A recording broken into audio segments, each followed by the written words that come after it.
Yes, good afternoon, good morning, good evening, wherever you are. Welcome back to Football Heritage TV. I am, of course, Savva, and this is my weekly show. It's always good fun, isn't it, being in the world of Tottenham Hotspur, especially during transfer windows, because you never really know what's true. We all believe the bits we want to believe, and we don't believe the bits we don't want to believe. Everyone's an ITK, aren't they? Everyone's an ITK. YouTubers are saying news as though it's fact. Then that's being passed around as fact, and everyone's saying everything is fact. And listen, I don't know. I don't know. I will go through what my opinions are. Of course, Tonali and Fernandez are the two names that just can't stop being mentioned at the moment. And lots of people thinking, will we get them over the line? Look, I feel that my personal opinion is that yes, Tonali will get over the line. Will we get Fernandez? I don't think that one will get done. Doesn't mean it won't. Again, purely opinion. I'm not going to sit here and pretend I know anybody at the club. I don't know anyone in the deals.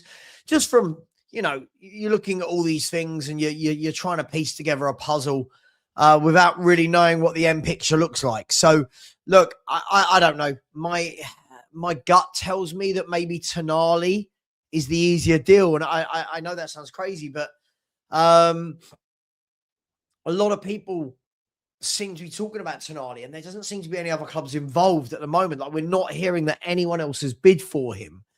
Whereas with Matheus Fernandez, it's Spurs up against another club. And that's where I always worry. I always worry that when Spurs are up against a bigger club, do they have that pull? Have they got that clout? I don't know. Lots of news. You hear some people going, well, man, you were broke. Other people going, no, man, you have invested money. And, well, no, man, you have got to fund a stadium. And no, man, you can't put down as big a lump sum as Tottenham can. So I don't know. I don't know what to believe. We've got Spurs fans complaining about the fee. Be careful what you wish for. We've complained for years that ENIC don't spend big. Now we look like we're spending big and we're going, oh, we're wasting 100 million. Be careful what you wish for, right? I feel like we can't ask the club to do one thing, and then when they do it, we want to complain and ask them to do something different. Look, I don't know if this deal will get done, but it's a lot of money. The sort of numbers we're hearing are up and in and around the 100 million fee. I'm guessing that's going to be with transfer fee and add-ons and all the clauses that go with it. But for me, when we're saying, is Tonali worth 100 million, as somebody said here? Listen, I feel like we've all got to understand how transfers work. If you want to take a top player from a club and the player's got a number of years left on his contract, you've got to pay. Like that's life. You've got to pay. Now, for me, the fee doesn't matter as long as we still get what we need elsewhere. So, i.e., if you bring in Tonali on 85, 90, 95, whatever it is, that's fine as long as you go and get some forwards and wingers as well. And that's the difference for me. I think if you just got Tonali and we went, oh, look, there's the transfer budget all on Tonali, then I understand it. But for me, this is a separate conversation to other areas of the pitch. For me, the biggest problem Spurs have had for years is the midfield. Now, that's not to say it's not a problem up front. You come on. How much have you lot watched me? You know my feelings on the centre forwards and the wingers. You know my feelings on those. But the owners have come out, haven't they, and said, we want to compete. We want to build. We're going to buy better players. We're going to go for bigger wages and pay bigger transfer fees. Then Let's see them do that. So I'm not going to sit here and complain if we get Tonali, but I guess like everyone, when all is said and done, we're all very skeptical, aren't we? We're all very, very skeptical. Lee, message me if you want to come on, man. Hope you're well. Haven't spoken to you for a while. You're more than welcome to come on if you would like to. So it's a difficult one, right? It's a difficult one. I see a lot of people, going, he's not worth this, he's not worth that. The problem is we're doing this with everyone now, right? We're trying to find the reason why no one is good enough. And we at some point, you've got to act like a big club, don't you? Do we want them to, or do we not? This I agree with you. I'm bored. I don't want to watch Sarr, Gray, Bergvall. I don't want to watch them. That's the point, right? And to get a Tonali, I mean, what's he got? 3 or 4 years left on his contract at Newcastle. You've got to pay.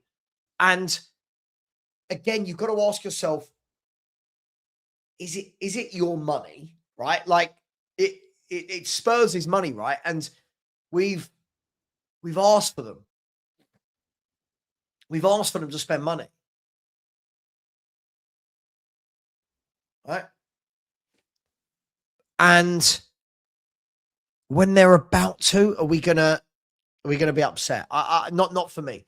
I'm intrigued, but always mindful that I've been here a million times before as a Spurs fan, right? So for me, that's why I'm very different. I know a lot of YouTubers go live and they're like, oh my God, bombers. And this is, and I'm a bit more mindful of, all right, I need to see some evidence, before I start going crazy.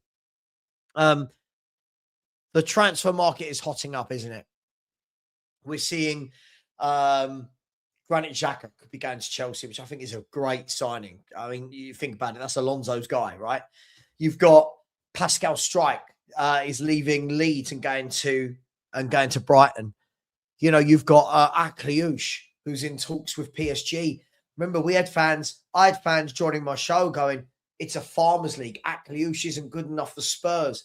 Look at his stats, look at his data, and you're like, oh, hang on. I mean, first of all, I worry if any fan is watching Akliouche and doesn't think he's good enough for Tottenham, then I worry about their football knowledge. Second of all, listen, there's a reason why PSG want him, right? So, look, there's signings happening everywhere. Listen, we are in a position where this is a big summer, and it's not the first time I've said that, is it? It's not the first time you guys have said that. It's not the first time anyone said big summer. Sure, it was a big summer last year. We failed. It was a big summer the year before. We failed. It was a big summer the year before that. Failed and failed and failed and failed. So it's up to them to show us, right? And I think what happens is, yes, deals take a long time, right? When we're talking about the big deals take a long time.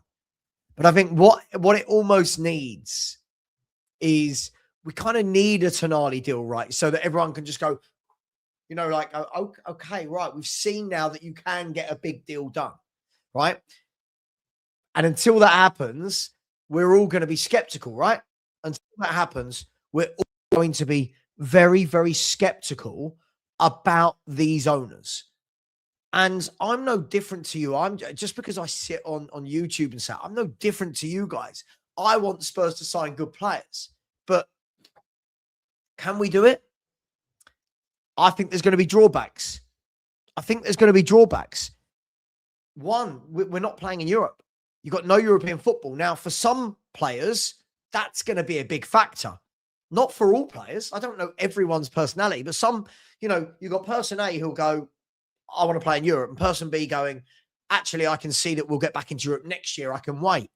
So I think that because of that, it will be Tonali in, and I think Fernandes won't make it. And then I think we go to next options. My man, Gary Officer, inside the house. How are we doing, Gary? You're on mute. I can't hear you. Hello? Got nothing. I've got no sound, Gary. I've got no sound.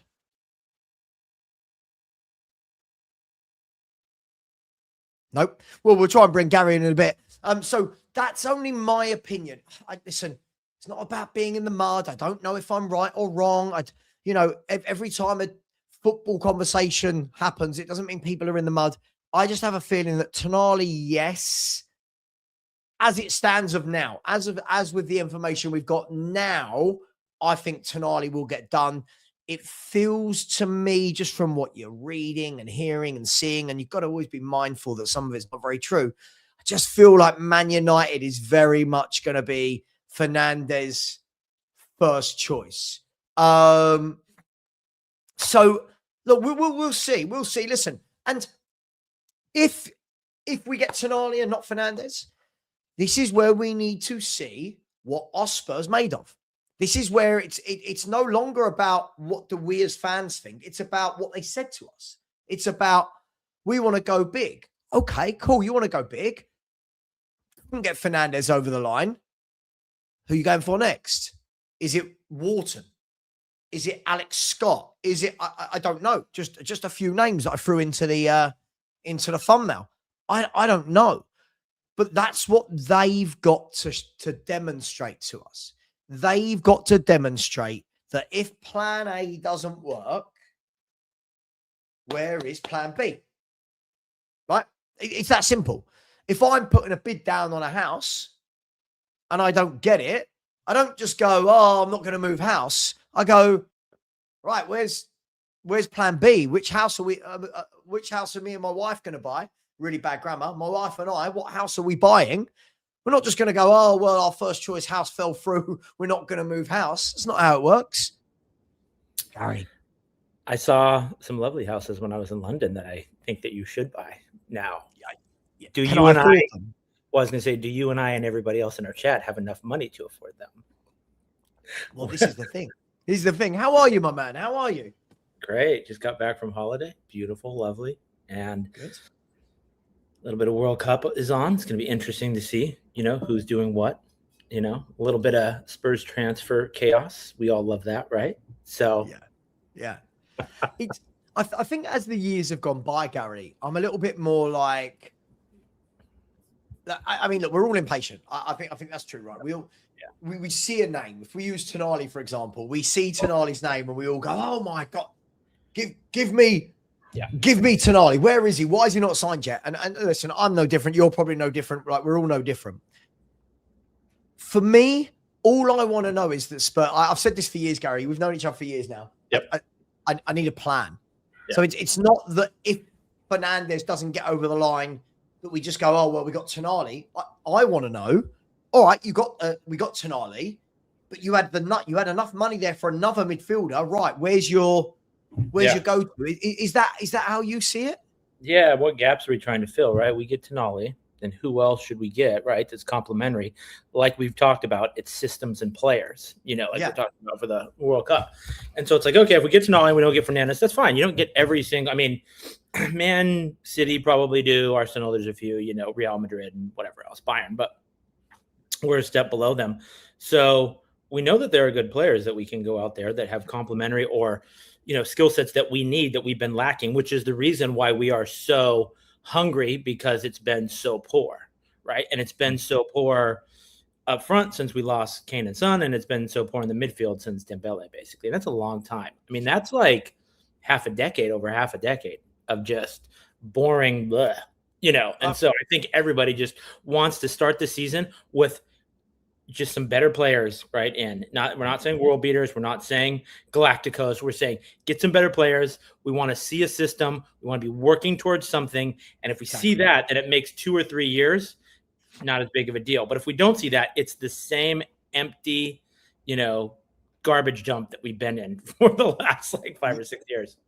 Yeah, absolutely. And listen, I think that I look at this as 2 ways, right? I mean, there's an element of being a bit facetious when I talk about these transfers, Gary. Like you've seen me in our WhatsApp group. I'm very much right. Well, if Enoch have changed, show me both players. And there's an element of me that believes that, but there's also the element of me that goes, well, why would both pick Tottenham Hotspur over other clubs? But let's start with Tonali, because Tonali, I don't know if you agree with me, and feel free to disagree with me, please do. It feels like that's the one that's, I can't believe I'm going to say this word. It feels like that's the one that's not easier, but yeah, no, I say it feels like that one's easier than Fernandes, because at the moment we haven't seen that anyone else is in for Tonali at the moment, Gary. That we know of, and like you say, we don't really know anything. Like none of us do. None of us have those contexts. But I agree. It's the furthest along it feels like, because it's been like 12 days. You know, Ash can tell us if it's what the date is. And then Fernandes, obviously, we got Man U, and it sounds like the player really wants Man U. So, but it would be a good start to rebuilding the midfield. Bergvall's going. He's gone. He wants to go get playing time, and good for him, right? He's showing, hey, he knows that this isn't the right system for him. Yeah, you know, he gave it a couple years. Let him go. Hopefully, Sargos will probably keep Gray. So we need players regardless, right? And so we can't just go doing this bottom bin, discount shopping like we always do and go get, because then we're just going to be back in the same position. And let's be honest, the ENIC, they care about their valuation. If they care about their valuation, they'll go get better players. So I'm hoping that we get Tonali, and if Fernandes and Man U are able to put together the right financial package, right, and the player says, hey, I want to go there, then we have other players. Like you just said, we could probably name like 5 different – we all know Locatelli we'd love, but we could name a bunch of other players that we think, yeah, they'd be good fits, right? And maybe they're not going to be the world beaters, but then maybe in like 2 years we bring on somebody who's like class, right? And then they kind of ship down, and then we have like 5 absolute killers in there. Mm. Yeah, no. I think you're right. I'll be honest, mate. I'm shocked at the number of fans I'm actually seeing that are trying to find negatives to Tonali. And I sit there, Gary, and I go, I've been watching crap like Winks, Skip, Sissoko, Sarr, Bergvall, Gray, and we're trying to find Tonali will be the best midfielder we've seen since Moussa Dembele by a country mile. Yeah. And we got people that are trying to poo-poo it for sorry for the, probably could have thought of something a lot more sophisticated to say there, but we've got a lot of people that are trying to find, he's good, but is he? It's like, yes, he's bloody brilliant compared to what we've got. What's going on that front, Gary? Why? Who do we think we are? I know, that's the problem. We forget that we almost got relegated 4 weeks ago? Nice. Yeah, I mean, look at where we've been. If we didn't have the Europa the last 2 seasons, this would have been the worst run, right, in our history. I mean, other than getting relegated and stuff. But, sure. I mean, this is horrible. So we have to rebuild. We have to do it one player at a time. I'm fine if the club has their main, top level, they want to spend money and they go after that player or a couple of them. And then if there's like we talked about a plan, and there's steps below that, level down, and they're like, okay, these are good players. They might not be prem proven, but we know they have the skills. But we got to get a couple of them in. It's just period. Like we can't just sit and have another transfer window of, oh, well, we just got one because that's all we could do with our 200-person staff, at the, corporate staff, guys. No, mate, listen, I make you right. Listen, I am somebody that thinks we have been so bad for years, and as I said, the last 2 years for me was full circle of years and years of buying badly, right? The last 2 years have been the worst 2 Premier League campaigns we've ever had, factually. We have finished 17th 2 years in a row, and that doesn't just happen overnight. That happens over years and years of buying poorly and not backfilling players like Kane and Son and Dembele, and it all catches up with you in the end. The problem I think we've got, Gary, is I feel we've let our squad get so weak over the years that when everyone's going, oh, well, we need this, we need that, I feel like we need everything. So when people are saying, oh, why do we buy defenders? I desperately think we needed defenders. I desperately think we need midfielders. And I desperately think we need wingers and attackers. And is that the problem with all of us, Gary, that we need so much that we're all so invested that Spurs do a lot, that we see things moving quickly because we need so much? Yeah, well, part of it goes back to we've been whack-a-mole with managers, right?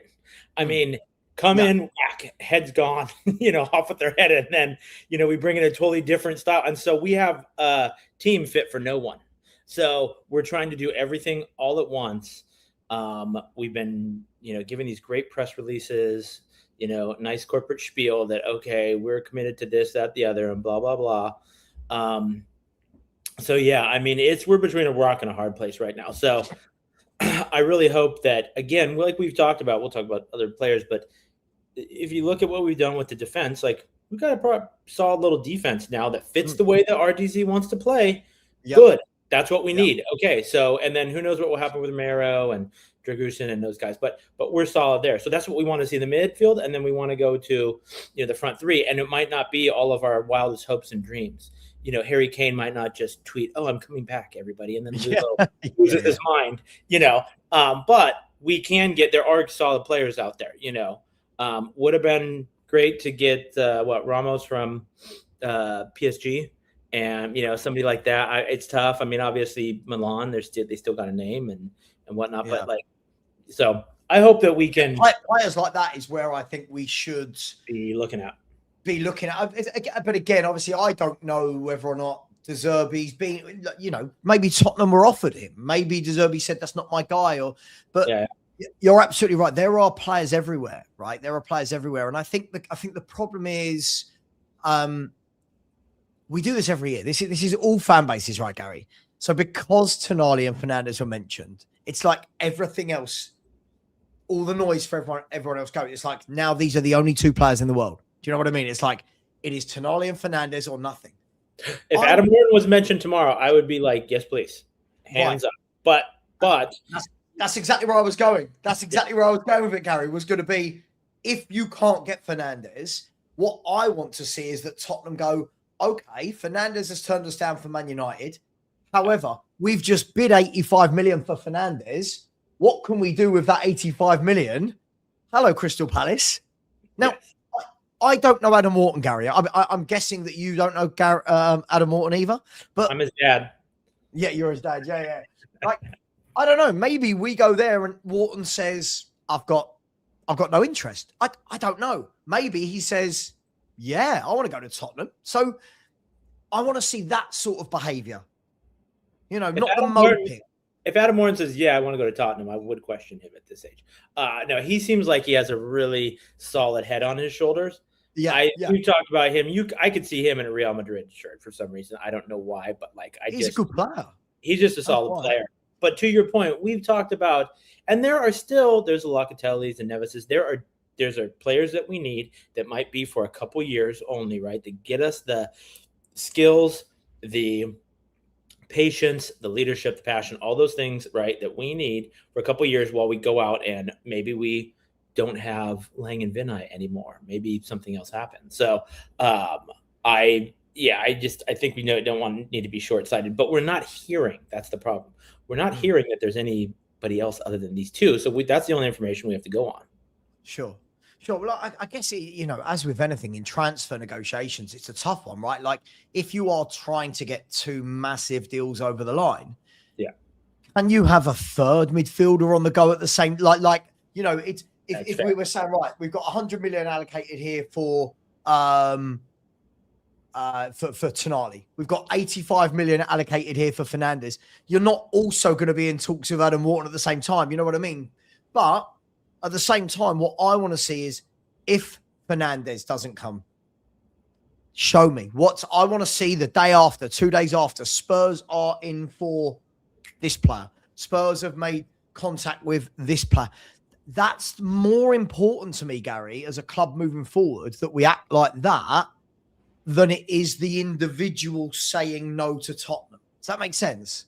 Of course. Yeah. That goes back to the structure of the club, the processes like we talked about, all the business stuff that we talk about in there. That's what needs to be there that we don't feel like we see, right? We have directors of football come in and they go. Some are good, some don't know what the hell they're doing. Some leak a lot of information under this regime. It doesn't feel like there's a lot, or has been, that's leaked. So yeah, I mean, the good thing is it's not even July yet. We've got some signings done. We have two pretty solid, midfielders that are identified that we're working through the process. And to your point, it would probably be pretty tough to try to work a Wharton deal right now, but we have to see that. And we need to see some upfront movement here. Like at the World Cup, we got 2 weeks left and then it's done. So Richie, bye-bye. Whoever else, we really need to see that, because we know it's been horrific watching us get in the final third and then just everybody do horseshoe. I don't know what to do with this hot potato football. I make you right. I mean, it almost looks, and again, I don't know anyone at the club. This is just my opinion. Yeah. It almost looks like we are buying first, and it looks like then we're going to offload second, which, look, is always a dangerous strategy, but in general, we've just been bad at letting players go for years, haven't we? We never sell at the right time. Some players just end up sticking around for 5, 6, 7, 8 years, and you're like, what? How are you still here? But for me, I don't mind so much on that side of things, as long as we get what we need in first.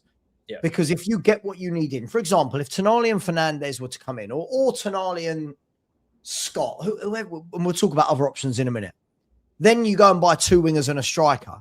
Then it allows the club to say to these players that they don't want to keep, look, we've bought these players. You're not in our plans. You're not getting game time. We thoroughly suggest that you and your agent get on the phone and start finding some buyers, right? And Gary, I don't know. That may have happened already. I don't know, but certainly you're right. We've got to have a clear out, haven't we, of certain players this summer? Got to. It's got to happen, and we're seeing like we saw Bergvall. He's making the push, right? So that's good. So, but Romero, what? It sounds like he wants to stay. What is he going to do? Yeah. Where is he going to play? Yeah. Dragushin, he wants to go, and he's got the crazy agent. So please go on. His agent will be active. His agent will be talking to people. Yeah. And he'll get a move. Yeah, good for him. Dragushin will get a move to a decent football club somewhere in Europe, and he'll probably go and be a solid player. And good luck to him. I've got nothing against Dragushin. He's done nothing wrong. So we have nothing against any. That's what everybody thinks when we say, "Hey, we don't think you fit the system, or you have the XYZ quality." It's nothing against those people. They're probably great, lovely people that you'd want to have a drink with and sit down and chill, and just talk to. They're all probably phenomenal people. But the club needs to start getting players out. I'm less worried, to your point, about who we move out, because that's not our job, right? And that's not really what we care about. That's their job. They need to move them on. That's their money. They have those contracts. So just move them on. But I do want to start having something to get a little excited about, and that's goals. That's some finesse. That's some freaking old school Gareth Bale, Ginola. Those type of, we just want one. Just give us one. Somebody that we can hang our hat up and be like, oh my gosh, did you remember when he did that in that one game last year? Yeah. Well, this is going to be the interesting thing. Look, God, we got E. E's joined as well. My man, E. Too much with E. I'd bless your fans with my presence for a little bit. It's been a while since I've been here, so I'm like, you know what? We feel blessed. I feel like this should be your channel. I feel blessed, man. I feel blessed. How you guys doing? Nice to have you, my man. Nice to have you here. Yes, we're just kind of talking about it. Obviously you're in the WhatsApp group as well, E. So you see some of the funny conversations that go on, and it is the same every summer, isn't it? We hear a name, we get excited. Then because we've heard the name is up here, we then get really disappointed because we don't sign them, and because of that, we've all got massive PTSD in our lives. It's like if you've ever had someone cheat on you, you never trust any other person ever again, right? Where are you with everything, E? You're level-headed. Where are you with what's going on in the window and Fernandez, Tonali? What's going on? I feel like this club has cheated on me every year. So I feel like I'm numb to it at this point. I've got cheated on so much by this club. I'm scared, man. I'm scared. After last year as well, where we got burned by every player available pretty much. Yeah. And now it's taken a month to get this Tonali deal done. We're haggling over what seemed to there was apparently a 75 million bid, and they rejected it, and they want 85 plus, and we're not upgrade. And I just keep hearing every day, like I go on Twitter and I check to see if Fabrizio has done something, and I see no updates. And I'm just like, someone's going to buy him.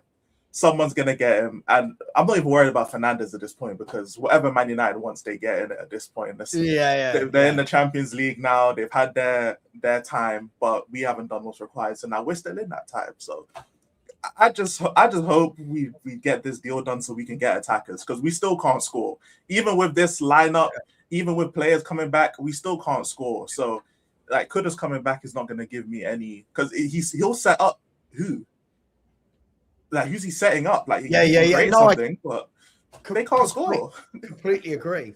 Look, it almost feels to me, lads, that, and again, this excuse me, it might be coincidence, right? I don't know, but it almost feels like we're going from back to front. If you like all of the early signings were defenders, now everything is about Tonali and Fernandes, and there's rumors of Alex Scott. If it's just, again, it's rumors, right? I don't know, rumors that Alex Scott will be the guy if Fernandes doesn't come in.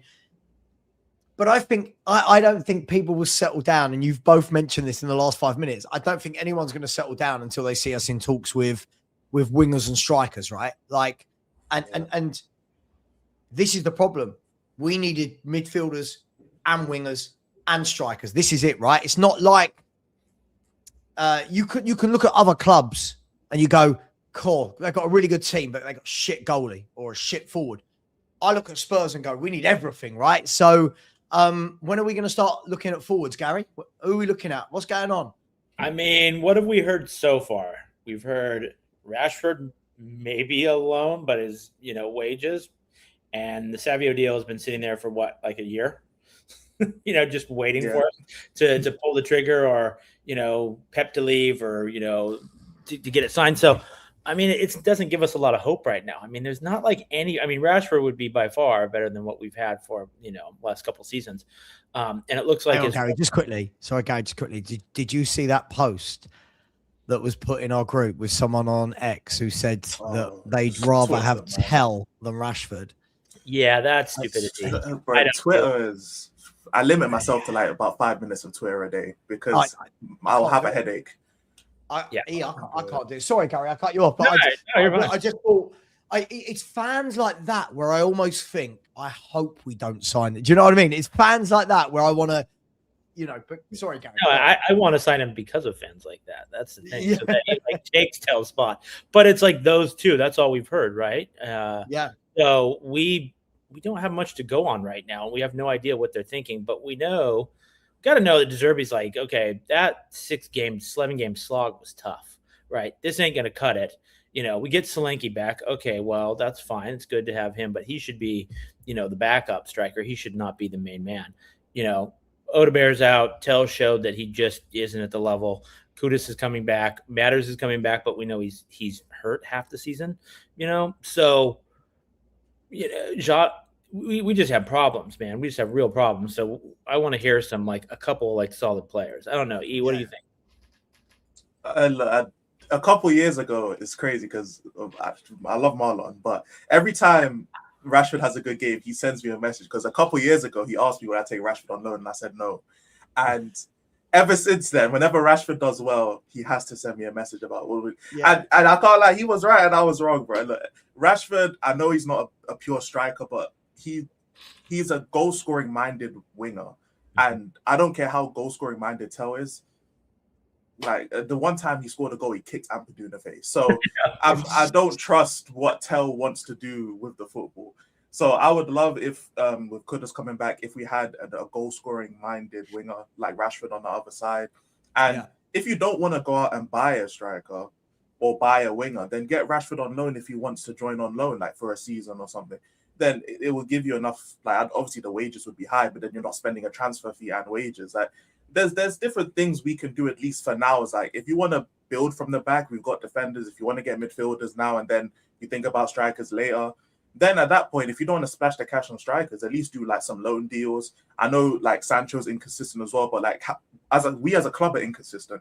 So how are we going to ask for consistent players when we're inconsistent anyway? So even if we're not looking to finish in the Champions League spots, we're not that good. We just need to focus on trying to build the team again. And if we're not going to be able to spend money on the midfielders that we need, we've got some defenders in, and we're not going to be able to spend money on the forwards, get some loan guys in who are at least actual Premier League players and just stopgap it for this season. We'll be one game a week, so it's not like we have to go crazy for Europe or anything like that. And then maybe at the end of next season, hopefully we get like a mid-table kind of finish, or maybe we scam a Conference League or something like that. Then if we get Conference League, that's an easy trophy that we can win. Plus, we'll be able to have a bit more money, have a bit more time to get some attackers in, something like that. Yeah, building slowly. I mean, I'll be honest. What you just said there, I agree with. And when I see comments like this, I just think to myself, people have got to calm down. Like, I mean, hang on, where is it? It's there is a title challenge next season. And you just think, like, I don't know when people write things, right? Like it starts there, doesn't it? It starts there and it works down the body into the fingertips to type on a phone or a laptop or a computer. It's like, at what point do you stop yourself and go, relax? We've just finished 17th twice, right? We've got players like Richie, Salang, like stop with the title challenge talk. Let's just worry about building a team that's capable of looking like a football team, right? I mean, Gary, I might like when I say things like that, people call me negative, but we're not going from 17th to a title challenge, are we? Like that's just crazy talk, isn't it? No, unless they magically have $1 billion that, just floats out there and gets the best players in the world. And no, I mean, we're not going to. It's going to take a couple seasons, of ups and downs and figuring out the system and, getting transfers right. We'll probably miss on a couple. So, we just need to go out. We need to find a couple proven players that know what the heck they're doing. To E's point, we need some goals. It'd be great to get it on the wing because Slanky's going to get us maybe 10 to 15 if he stays consistent and doesn't get hurt. So where else? Kudus is not that guy, right? He's more, pizzazz and assists and other things. So maybe he gets 5 to 7 if he stays healthy next season. Could we get a little bit more? So it would be nice to get 2, it'd be nice to get somebody that was versatile that could play both sides. But somebody also mentioned Gakpo, too. So maybe that, he's floating out there. Who knows? It doesn't seem like any of these rumors are all that solid right now. Yeah, well, on that front, we hear Gakpo, we hear Savio, we hear Rashford, but it's all loose, isn't it? It's not like somebody said, "Oh, Spurs have been in talks" or "Spurs have had a bid." Whereas with the midfielders, we know that we have had. But before we go, I want to go back to the forwards in a minute. But I want to come to you. The Tonali Fernandez piece. Do you understand why, if we don't get Fernandez, do you blame ENIC? Is that a player decision? Is that Champions League versus not being able to offer Europe? Is it just Man United being Man United and we're just not Man United? What do you make of that scenario? If we come in with a concrete bid or we get information that Fernandez has just said no to Spurs, then it's just is Man United versus Tottenham, and United have Champions League. But if Tottenham don't actually put in a bid or show some real, because right now it's just it just sounds like they've called them and they've got some type of evaluation, and now they're deciding whether to bid or not. Because I don't think there's been an actual bid. Maybe there has been, but if there's an actual bid and he chooses to go to United, then it's just Man United at that point. It's just a Man United ball. But if he does go to Man United, I don't think any Tottenham fan could be upset about that. I mean, it's a bigger club. They're in Champions League. If it wasn't for Ruben Amorim, they might have actually had some sort of title challenge, because Amorim sold their start of the season and they only finished, I think, 8 points behind City. So it wouldn't have been too far-fetched to say if they had Carrick at the start, they might have been able to maybe have an outside push for City and Arsenal. So if Fernandez goes then to United, then I can't really be upset about that. I just think it's annoying that it doesn't seem like Tottenham are going for anyone else. It's just been Fernandez and Tonali, and it hasn't been any type of real push for any other midfielder. So, I mean, that's really it for me. But I haven't really heard Tonali be linked with anyone else. So if we don't get Tonali, then I'm going to get pissed, because he hasn't been linked with anyone else for a month. And the worry is, guys, isn't it, that it's the worst case scenario. Let's look at worst case. worst case is we don't get either of them. And then even from a PR standpoint, Gary, it will be again, everyone out there going, Spurs, no one wants to join them. They can't sign good players. They've wasted all these weeks. You lot of bums. All of these different things are going to be said. That's why it's imperative for me. We've got to get one of them at least, Gary. Like, we've got to. Yeah. Or am I being paranoid? Like, I don't know. Self-fulfilling prophecy, right? I mean, there is a aspect of, what you do and how people perceive it, have an impact on what you can do in the future now. So I think we'll get Tonali. I think he was right. Like, we haven't heard hardly anybody else coming in. Man City, like a little, a sprinkling of like they were talking about it, but it doesn't sound like they're really going to make the push. They could come out of nowhere if they really sought that. So I think we'll get him. We'll see about Fernandez. Man U's a big club. They're champions. They are who they are, right? And if you're a player and you've had your heart set on that club or a club that level, and you have the opportunity, especially he's like 21, then 21. Why the heck would you take it? Like, I mean, that's every footballer's dream, right? Is to be at one of those clubs and just to smash it out of the park. So, but again, we haven't heard any other European links, and Man U got Ederson already. We know that he's quality. So there's a whole world out there. We were looking at Agliouche, and now he's going to PSG. So you have to ask yourself, like, where are the other players of that level that we should be recruiting? That's the recruiting staff's job, targeting.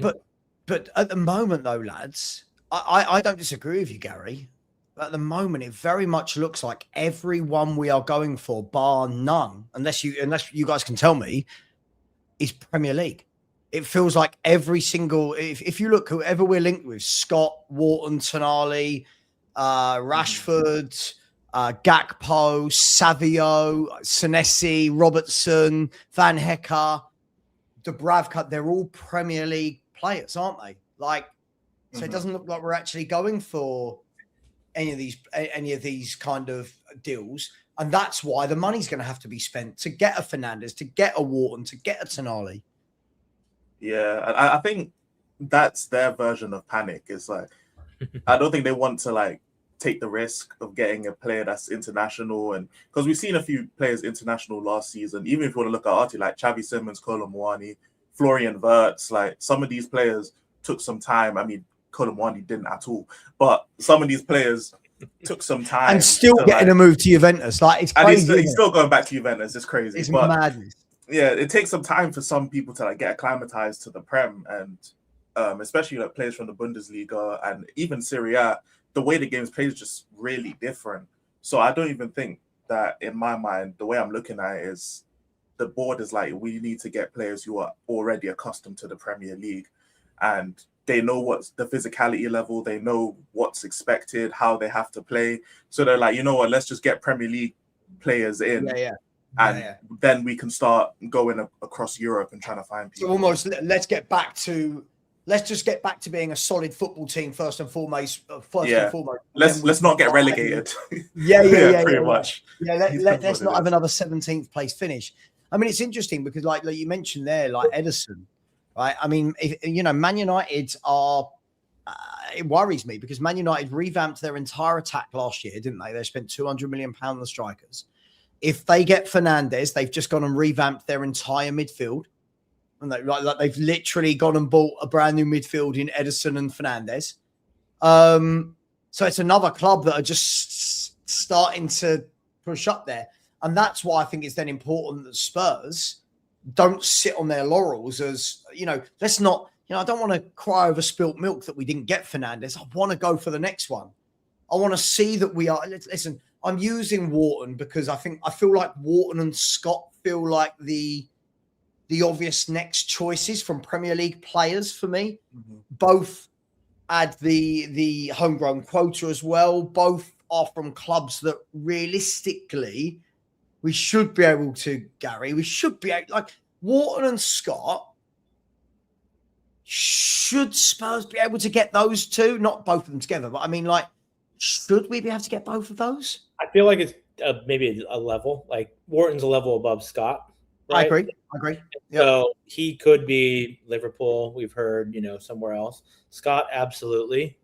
But yeah, he's right. Like we're only shopping right in the nice section right now. Yeah, Or we're not trying to, which is fine for this season. But I mean, you look at City, they went and got Turkey, man. He's a tidy footballer, right? So, and they that's what we should be doing is like, okay, we get this and this and this. And then next season, it's like, well, if Bentancur doesn't smash it out the park, he gets hurt again, he's getting older, it's time for him to go, right? If Gray, doesn't do whatever Gray does, then, he's got to go. And then we could start to fill that way. Same with up top. I mean, people in the chat are talking about Kone, that'd be great. Matters is going to be at the end of his footballing career here soon. I mean, unless he happens to do something magically over the next couple seasons, so can we go get like Gibbs White, here next season? Maybe Forrest will have another, run like we did. Could that be something that we revisit, Gary? I'll ask you the same question after. Could that be someone that we revisit? Because what's going to be said by fans like me, by the way, I will chuck myself into this, is if you are willing to put 85 million on the table for Matheus Fernandes, why can you not go and test Nottingham Forest resolve with an 85 million, 90 million pound bid for Morgan Gibbs-White? Now, Morgan Gibbs-White provides goals as well, right? Like that's a guy that he's just got 15 Premier League goals, if I'm not wrong, playing for Forest. So why can't we do that, Gary? What's stopping Tottenham doing that? I mean, we're another injury away, right, from having who's Conor Gallagher playing 10 again. Xavi's out until January. We know that could be who knows how long, unfortunately. Seems like his rehab is going well. So we should be doing that. This is the time, I mean, and this is the club's job, is to go and try and get these deals done, and build relationships and not piss everybody off. So like Levy did half the time, so we can go back again. I mean, it's Marinakis, so he's a whole nother story. But I think we should be doing all these things this summer in that area, and seeing what we can get in. And if we have to splash cash. Yeah, absolutely. I mean, where are you at with? I know he's a different profile of player to Fernandes, but Morgan Gibbs-White. I mean, that's. Someone in the chat said no more revisiting players. This is a top footballer. Like let's just because what went down last year, that doesn't mean I don't want to see him in a Spurs shirt. What do you say? I mean, like when you get a gun pulled on you and tell you got to stay at Forest, he has to stay. You're like, I don't know what you want from the man. He's got the hostage video, the Greek mafia. Yeah. He's doing interviews with a sniper. Like he's got the red dot on his head. Like I don't know what you want him to do in that situation. But I mean, Gibbs White is just a good player. Like he's just a good player, and he would walk into the team as one of the best midfielders in the team. So. I don't know why. And if we're going down this proven, acclimatized to the league thing, why would you not want someone who's Gibbs White, who's also very durable as a player as well? He's also especially with our team who gets injured constantly. We don't know when they're going to come back. And we see it with Kulusevski. His career might be over. So we should want durable players. That's what I think is one of the reasons why Porro's going nowhere, because he's one of the more durable players. I don't know why De Zerbi wants Udogie to stay. Personally, I don't get it. But he wants him to stay. He's not going to be playing at all. So, we just need more durable players in the team. And that's what you get at Gibbs White. Availability is the best ability. Yeah, I mean, Gibbs White for me, guys, I'm seeing people say things like, oh, mess Forest about after what they did to us last year. Guys, I'm an adult. I don't care about any of that crap. Right? I care about getting a good footballer to Tottenham Hotspur. For me, if they want Bergvall, now again, we're a bit football manager like, but if they want Bergvall, surely something can be done, right? We'll give you 50, 60 million, you take, but I don't know, something. Or, give us Gibbs White for 90, we'll sell you Bergvall for 50, and then both clubs have done good business. But Spurs aren't often good at doing the obvious thing, Gary, are they? They're not often. We don't often do something where we go, oh, that's very sensible, Tottenham, well done. Yeah, I don't understand the logic. I mean, every day, this is what I deal with. Customers, something blows up. Okay, great. We got to fix it. and then we go on and we do another deal with him, right? And we just that's my life. And so I think, to your point, if they want Bergvall, right, if we could give him 60 add-ons, whatever else that assuages him, I think Marinakis knows. I think that they're going to probably be hesitant with Anderson already going, and to have Gibbs White go as well. Like, they have to be smart enough to realize, like, unless they have targets, right, that are at that level, close to that. So, but Gary, they would get minimum. It would be £200 million for Gibbs White and Anderson. Yeah. And I think Forest. I think as much as people want to hate Marinakis, right, and he can be the pantomime villain and all this kind of stuff. He's not an idiot. No, I know we like to make memes and get. He's not an idiot. He will know that he can build a midfield with 200 million. He could build a midfield for 50 million if he was shrewd. Then reinvest in other areas and still finish higher than they did last year. So would he not go for it in your mind? Do you think there's such a big thing about losing both players in one window? I don't know. I mean, some clubs are able to do it over and over and over again, right? Sure. And then some clubs, when they do that, they just fail. So I don't know much about their operation and their resiliency and, all of that. I'm not an expert on Forest by any means, but to your point, 200 million, you could go get a proper midfield for 100 million now, right? That had like solid quality. And I'm sure that they've got a decent scouting network. I mean, he owns Olympiacos as well. And, and so they got people probably all over. So yeah, I would do it. I mean, I would go for it. Now's the time. We got RDZ. We want to begin well with him. Last season was its own thing, to your point. This season is a new thing. So why not? Like, let's go all out. Let's see what we can actually get done and accomplish and get solidified for him. And if that's a player he wants, which I'm pretty sure it would be, then, let's do 7 or 8 like solid players, and everybody's feeling better. We're not likely going to be in the same place as last year, and then see where we're at next summer. No, agreed. I mean, let me ask you. Look, we're in this era, right? And we alluded to it earlier. Like you said, you can't do more than 5 minutes of X. And I'll be honest, I had to leave that place years ago because it's just toxic. But depending on what you read, depends on what people are thinking is happening with Tonali, for example. I think the latest I'm hearing is that Spurs are in and around the 100 million mark and have agreed to what Newcastle want. And are you surprised that Spurs have, if true, are you surprised that Spurs have done that, or are we in panic mode? Are we in the kind of is this the equivalent of buying flowers for your missus when you've pissed her off? Like, do you know what I mean? Like, I'm so sorry, but here's a £100 million player. It'd have to be like the best flowers. You'd probably have to go to a farm and pick the flowers yourself. But it's basically that, because how much in the doghouse would you have to be almost relegated twice? Like, that's not just flowers worthy. That's, you got to put down a mortgage on a house or something. You got to move her to the suburb. I don't know. You got to do something. But that relationship was one day away from ending, right? That was like, by the time you come home from work, you just see half the closet is empty, and you're all your shit's on the driveway. It's over at that point. You just look out the back window, you just see all your stuff in garbage bags.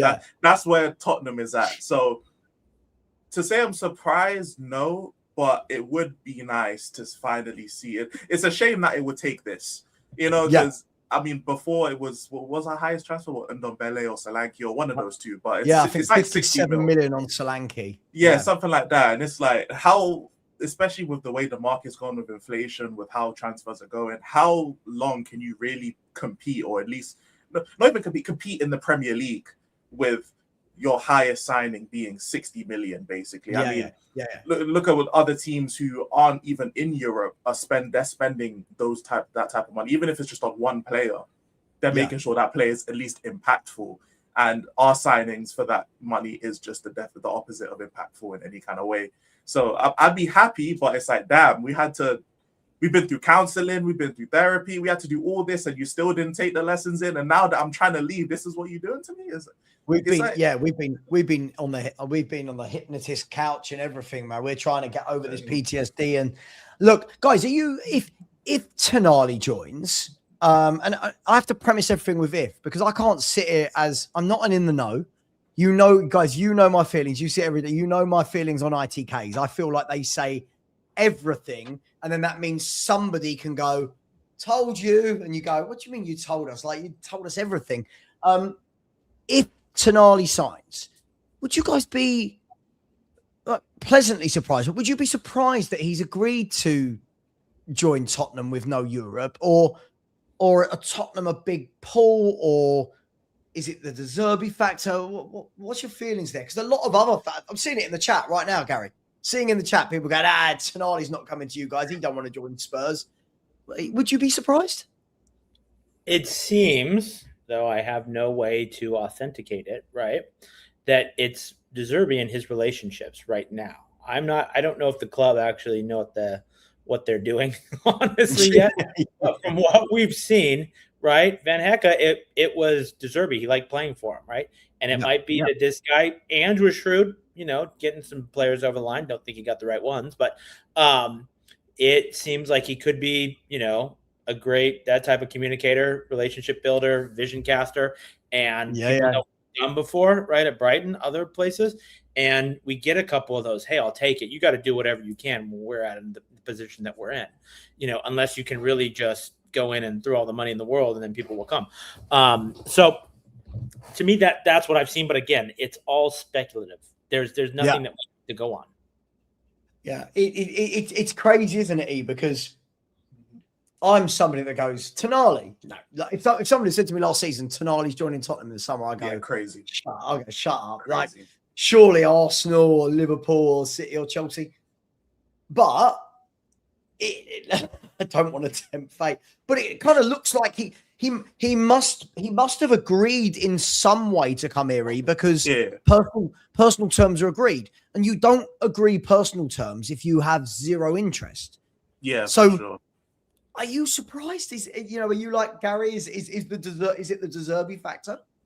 I don't see how it isn't, because I can understand why he'd want to leave Newcastle, like just in general, because Newcastle's in disarray right now.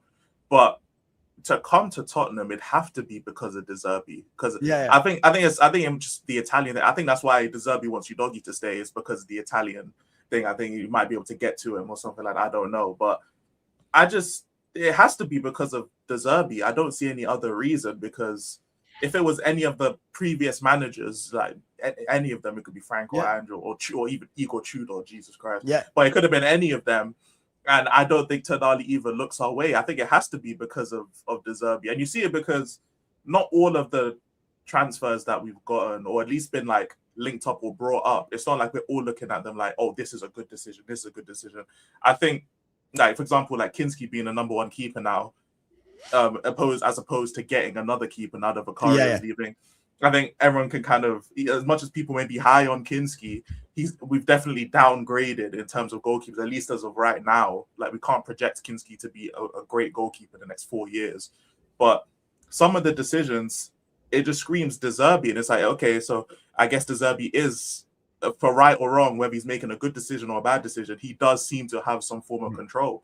So I think Tonali's probably looking at that like, okay, this is a manager that I like, manager I want to play with or play for, and he has control, so he can't even get forced. They can't force his hand to do this with me or do this with my minutes or anything like that. So he's probably like, I probably want to join. Rudolph Mayer, when you're saying, how do I know personal terms have been agreed? I'm pretty sure this has come from Romano, Ornstein, Mock Bell. I'm pretty sure that this has been agreed by loads of people. By the way, Rudolph, you wouldn't get to near £100 million agreement on fee if personal terms hadn't been agreed. I think this is well known. When listen, let me just say this, Rudolph, right? Because whenever I see Rudolph post, he's one of those that it's like everything I say he has to go back at. Like, do you know what I mean? Listen, Rudolph, I don't listen to ITKs, right? I'm not listening to all these people on X that have no name, no face, and I'm not listening to them. But pretty sure Ornstein said it. Pretty sure Romano said it. I'll find it for you in a minute. But this isn't just me pretending. Apparently, personal terms have been agreed. And what's even more worrying, do you really believe, Rudolph, that we wouldn't be able to agree personal terms with Sandro Tonali? Like, Gary, I like Spurs can agree personal terms with anyone, right? We've got money. We've got money, and they've told us that we need to go bigger on wages. So do you see this being an issue? Well, it is Tottenham, so no. No, I mean, yeah, I mean, there has to be, an underlying reason that, Tonali's ready to move on, or Newcastle's ready to move him on, and obviously we think RDZ thinks he's a fit. So there are those factors, right? Again, not all the things that we know, but we wouldn't talk to a player. We've talked about this before, Savva. They'd ping his agent, and he'd be like, piss off, or whatever. But yeah, all those things are taken care of beforehand, right? That's like the pre-sale stuff that you're doing, to get ready to actually go into the sales cycle. So, yeah, I'm hopeful in the next 2 weeks. I know that sounds like a long time, but that it gets done. And I think it will be refreshing to watch him play in our midfield versus the, 5-yard backwards pass or 5 yards to the side pass that our players can't make anyways. It's just been an abomination. So I think it would be refreshing to get him in, and then obviously, another somebody else alongside him to really kind of solidify us for next year. I mean, think about it. If we have Bentancur, Tonali, Fernandez, Gallagher, that's not horrible. That's good. Like that takes us up a level, right? So I would be fine with that for next season, and just see how it goes. Yeah. Are you surprised? I spoke to Gary about this before you joined, I think. Are you surprised just how many people are finding fault with like the signing of a Tonali if we can get it done? Like I'm baffled that there's any Spurs fan that is finding any reason to not sign a player of this ilk. Where do you understand some of their skepticism, or are you just kind of like, hang on, we're Spurs, we've been shit for years? Like, where are you with it? I don't get it. I'll be honest. Look, I'm all for buying the right player, and I've been someone who's been critical of prices and things like that. But the market determines the price, and if the price for a Premier League proven midfielder with great technical ability is between like 80 to 120 million, if that's the price range, then that's the price range you gotta pay. It's just that simple. And the problem really is that Tottenham have actually shot themselves in the foot in terms of selling players. And this is why, like, as much as I like Van Heck and I think he's a good centre back, I think we jumped the gun by signing him this early. And I know he only had 1 year left, but I would have rather, if he really wanted to join Tottenham, sign him next season. And the reason I say that is because the whole Romero thing is, we obviously, I think as a fan base, we want Romero to go. Romero has said publicly at various points in his time at Tottenham that he wants to leave. And the problem really now is that no club wants him. That the main club that wanted him was Atletico, and now Atletico don't want him because they're signing other players. So the problem is that as much as Romero wants to go, he now can't go because nobody wants him. Like, you can put him on the transfer market, you can offer him to clubs, he can go search clubs, but if there's no one that wants him, now we have about 6 centre-backs who can play first-team football, and we play a 4-back system. We don't play, De Zerbi doesn't play 3-back. I don't think he's ever played 3-back. So now we have a surplus of centre-backs, and now anyone could just waltz in and say, you know what, you guys have so many centre-backs, you have an issue. Romero, 30 million. And can we turn it down? We can't turn down 30 million for Romero at this point. I think he goes for a cheap fee this year. He goes for cheap. I'm glad. I'll be fine with Romero going. Now because we have Van Heck, I'm fine with Romero going. I don't have any problem because I like Romero. But at the same time, you've shot yourself because Romero is someone who could have gone for about 60 million if you didn't have this issue. But the problem is because you have such a surplus of good centre-backs as well, centre-backs that can play. It's not like it's like 4 Dragashins, who players who just can't play. Like Danso's a good centre-back. Senesi, Van Heck, Van de Ven, all good centre-backs who are arguably on Romero's level. Some people say they're better than Romero. So the problem is that I would have rather focused on selling players first and then bought these players in, because I feel like you've been able to like manipulate the market a little bit, especially with these people who are complaining about Tonali signings for 100 million. It's like, what do you want then? Like, right. If you don't want to pay the money, then what do you want? This is what I don't get. We sit and complain when ENIC don't do this. When they do this, it's not right. When they do this, we complain at that as well. And this comment kind of sums it up for me. Big up to you, Aditya. But we're saying like he's demanding 275 grand a week. That's too much for Tonali. That's the going rate. Like, right. This is what I don't get. Right. Are we not understanding? We said this with Gallagher. We will say this with Tonali. We'll say this. Footballers now know they can ask for big salaries. Right. It's 2026. You can ask for a big salary. Right. I do not understand why fans care that so-and-so player is getting 250, 270 a week. Like if you're bringing in someone like Archie Gray on 250 grand a week, I'm questioning it. If I'm bringing in Tonali, who is a top midfielder across Europe, on 275 grand a week, why on earth do fans give a shit about? Like, what, Gary? Why are we so?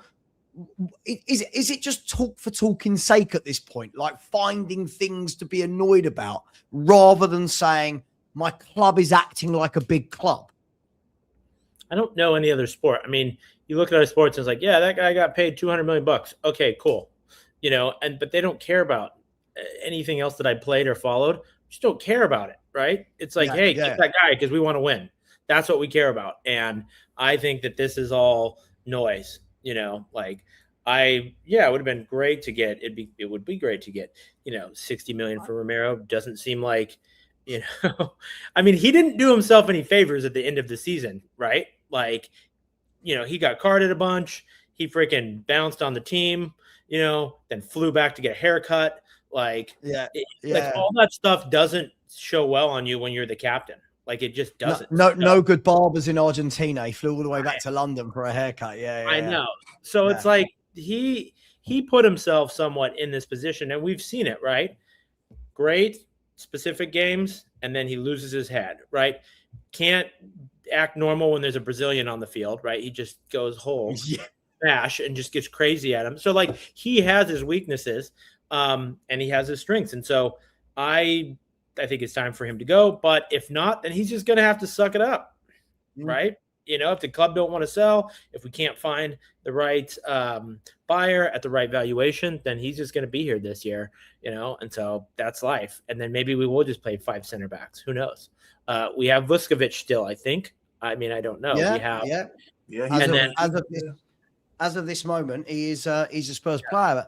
But I just don't get it. Like, this guy's still going in the chat. Like, what's he done to deserve that money? He's played football. I'll ask this question. Aditya, do you want Tottenham to buy good footballers or not? If you do not want Tottenham to buy good footballers, let's keep complaining about wages.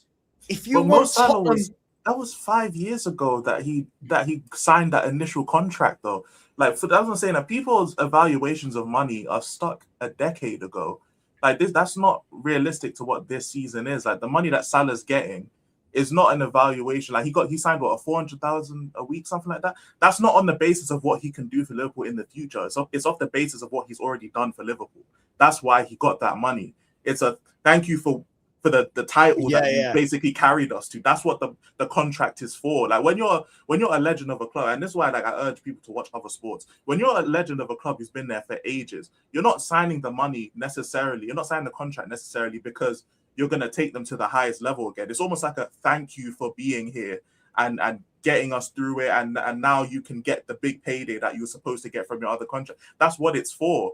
So when Salah's signing 400,000 pound a week contracts, it's not because they expect him to carry them to another title or to carry him to Champions League finishes for the next 5 years. It's because of what Salah's done throughout the 10 years basically that he's been at Liverpool. It's literally, it's a reward. It's like, thank you. Now we're going to give you the money that you deserve. That's what it is. It's literally, based on loyalty. That's why Salah gets that. But you're comparing a Liverpool legend, someone who's been at the club for a decade, to someone we're trying to sign now. And what Salah was 40 million back in the day. that 40 million is like 80 million nowadays, bro. That's how it is. And especially since the fact they signed him from Roma. It's not like they signed him. Like Van Dijk was 75 million around that same time period because he came from the Premier League. If Salah came from Roma, Italy don't have money. Like, look at what they do with money. They signed Gonzalo Ramos for 80 million. Like, that's what Italy do with money. But I don't get it. As a fan, right? I want Spurs to sign top footballers. Like, why am I going to sit here and go, do you know what? I like Tonali, but nothing above 200k a week, please. Like, what? Sorry, I don't think this is, I'll call it out. I don't think people like a ditcher have got the first idea of how a transfer actually works, right? Like, Spurs are convincing players like Tonali to join Tottenham, right? We're not Man City. Or Man City, do they, like, let's use Elliot Anderson. Do Man City have to really sell Man City to Anderson, or is it, hey, Elliot, Man City want you, and he goes, yeah. Like, yeah, I'm there. We're Tottenham. We haven't done anything of note for years and years and years. We have a shit squad. So we have to tempt players to us, right, lads? And players are going to go, cool, I want big money then, because if I move to Arsenal, if I move to City, if I move to Liverpool, guess what? They're all going to offer me 300 grand a week, 270. Like, I don't understand what we want, Gary, as a fan base right now. If you want to watch players that don't make a lot of money, watch the MLS. It's all over here. Like, I mean, you know, there's other leagues that you can see players that don't get paid as much. But this is the Premier League, right? Players make the most money here. They're supposed to be the best, whether they are or not. And they're getting to paid, like, to what he was saying, right? Market value compensated based on their skill level. That's what happens in the rest of the world, right? And so why do we care anyways? Like, it's not our money. It doesn't matter. Like, everybody else has so much envy, it feels like now, of everybody else in society of like, well, that person, well, if I could kick a football, Savva, we all probably played as kids and we just weren't good enough. That's it. That's all right. So we went and did other things, you know, and these guys happen to have whatever secret sauce it is to be the best in the world. And it's awesome to get to watch them play, you know, and get to watch anybody else do what they do at that level, right? When you see people the best. So I'm like, I think it's dumb. I am interested to kind of think, you know, I don't know. Who else would you like to see if you could bring in for the front three, you know, maybe names that we have talked about or others, right? That you're like, hey, maybe this person is doable, maybe it's not. Who would you like to see? Because it all feels a little stagnant there right now for me. Yeah, I mean, obviously the Savio I'd love to bring in, but it's really just the striker, the goal scorer is the main like issue for me. And whenever I do be on Twitter and I see, you know how like they'll make like starting 11s, they'll be like, how would you feel about this starting 11 going into next season? And it's always Solanke up top. I'm like, please get this brother out of here, man. Get this brother. Him and Richarlison, they can both just, you know, please just make them leave. And so I would, it's not, now we're going in for Tonali. I don't think it's going to happen, but I would have loved to have Voltemada personally. I think he's really good. I really like him. He's not an out-and-out goal scorer, you know, but at the same time, he's so much better than Solanke. What Solanke tries to do, Voltemada is just very, very good at it. And he's a fox in the box type of guy. He can do the link-up play if you want him to do that. He's just so versatile. I think he's really good. I've seen, obviously, Marmoush flown about. He's nothing to snooze at either. He's a great player. Any of these players I really love, but I just don't like to get infatuated with other players because I know Tottenham ain't signing them. that's really the problem. So when they go to another club and I see them cooking at another club, I'm like, oh, imagine he'd be at Tottenham. If anything, I just say, you know what, I'm just going to log off. I'm just going to not even look at players. I'm not even watching the World Cup. I'd rather just not look at good players because I know they're not coming here. And I don't want to see them be like, I don't want to look at them and be like, I wish they're at Spurs. And then they go to another club and then they're cooking, especially when they score against us, because we know that's going to happen too. Yeah. So honestly, I don't know anymore. And at this point, I don't feel like trying to know. Mm-hmm. Yeah. But by the way, listen, I'll just say, Aditya, dude, listen, give it up. All right. I think we've all realized now, we're all going to remember your name. You don't want Tonali to sign. You're worried about his fee. You're worried about his wages. You're worried about his injury record. I just looked at Sandro Tonali. Do you know how many Premier League games Sandro Tonali's missed in the last 2 seasons, guys? It can't be that much. Go on, have a guess. 10. So what? 38, 30, what? 70. So from 76 Premier League games, you know how many he's missed in the last 2 There's seasons? no way he's missed more than 10s. I'm assuming he means the gambling thing he had to get suspended for a year. That's what he means by injury record. Wow. I'm assuming. So But out of 76 Premier League games, he's played 73. Oh my you god! see what I'm saying? It's like so come on, man. where are you making up this imaginary injury record? Every year in his career, he's played over 34 games. The only year he didn't was the year he was banned because of gambling. So again, dude, listen, I'm going to remember. I want all my chat to remember a ditcher, right? If we get Tonali over the line, I don't want to see you happy that we got him because fans like you don't want him. I just find it crazy. Rudolph again, I love it. I told you, he's got to be so sorry, Rudolph. Are you stupid? I'm saying we have to convince him. It feels like there's a dearth of like solid strikers though, and that's the thing that sucks right now, right? I mean, like we know we're not going to get Osman. We know we're not going to get some of the, obviously Ramos. We're not going to get some of these other folks. So I'm just unsure of who we're actually going to get if Richie does go. That's going to be, Vlahovic, I guess, is out there, but he might not be the right fit. I'm like, who else, can really come in and give us the 15 to 20 goals that we need. That's kind of why, like, I'd like Rashford, and it's mainly because if let's say we signed Savio, that means we'd have Savio and Kudus, we'd have Maddison in the 10, and then we'd have either Richarlison or Solanke. I guess Solanke, he prefers Solanke, so we'd have Solanke up front. But like that means, and I'm not saying obviously Maddison could score a goal. Obviously these players can score, but they're not goal scorers, and especially Kudus and Savio, they don't have the mindset of scoring goals. They want to create. They want to get past their man. They want to like fire balls into the box. Kudus loves cutting in and onto his left foot. So that's why I'd want someone like Rashford, is because he's someone who can play on the wing. He's someone who can play up front. He's someone who's goal minded, so he's looking to get in those positions. He tries to take his man on as well. I'm not saying he's the most skillful guy in the world, but he's someone who can try and take his man on as well. And I just don't trust I'm assuming it's Solanke, so I'll just say Solanke. But I don't trust Solanke to be in the box all the time, ready to put away these chances on his own. He's not clinical. I don't trust him at all. He's not clinical. He's never been clinical in his career, right? And the problem with him is, and we'll see this, right? We'll see this with our fan base. If we start the season and Solanke gets 3 and 3, for example, we straight away go to forgetting everything we know, and we go, top class. That was Richie this season, right? That was Richie this season. Yeah. Exactly. Richie for the season just gone.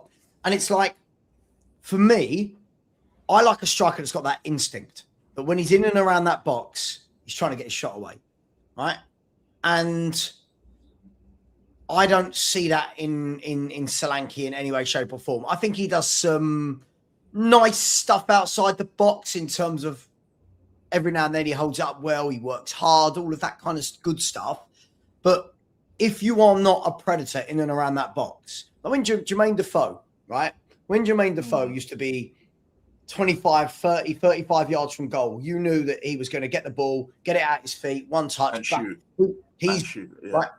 Solanke, for me, I never feel like he's a predator. I never feel like he's going to be in and around there. Now, this is the difficulty, guys, right? Because there aren't many in the world. But that's what our scouting team is paid to do. This isn't for fans. This is what we pay a scouting team and a director of football to do, is to find players that find solutions. That's what I wouldn't mind Gakpo and Rashford, for example, interchanging from left to centre. And we need people that have got some pedigree. And at the moment, I don't think we've got it, lads. Just don't think it's there. It's not, especially when we have Savio. Sorry. No, you're fine. I was going to say that's what the role requires. To your point, E, when you watch other sports, right? Every position, like you have to be good at the one certain thing and then other things as well, generally, right? Offense, defense. If you can't put the ball in the back of the net, what are you doing there? Right? Like there's just no point. I mean, there's no point. So, and I don't know who else we're going to get for it. That's going to be the most interesting signing, I think, this summer. There's enough wingers out there, right? That I think that we could bring in that have different skill sets.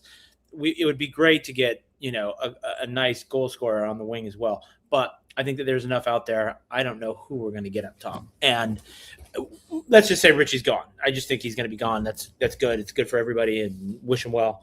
I'm just not sure. And I'm not sure we're going to get anybody that's going to get us. I mean, again, another 10-goal, striker. Is that what we need? Is that going to get us? And then we're going to be stuck with them for a couple of years potentially again. Yeah. I get what you're saying.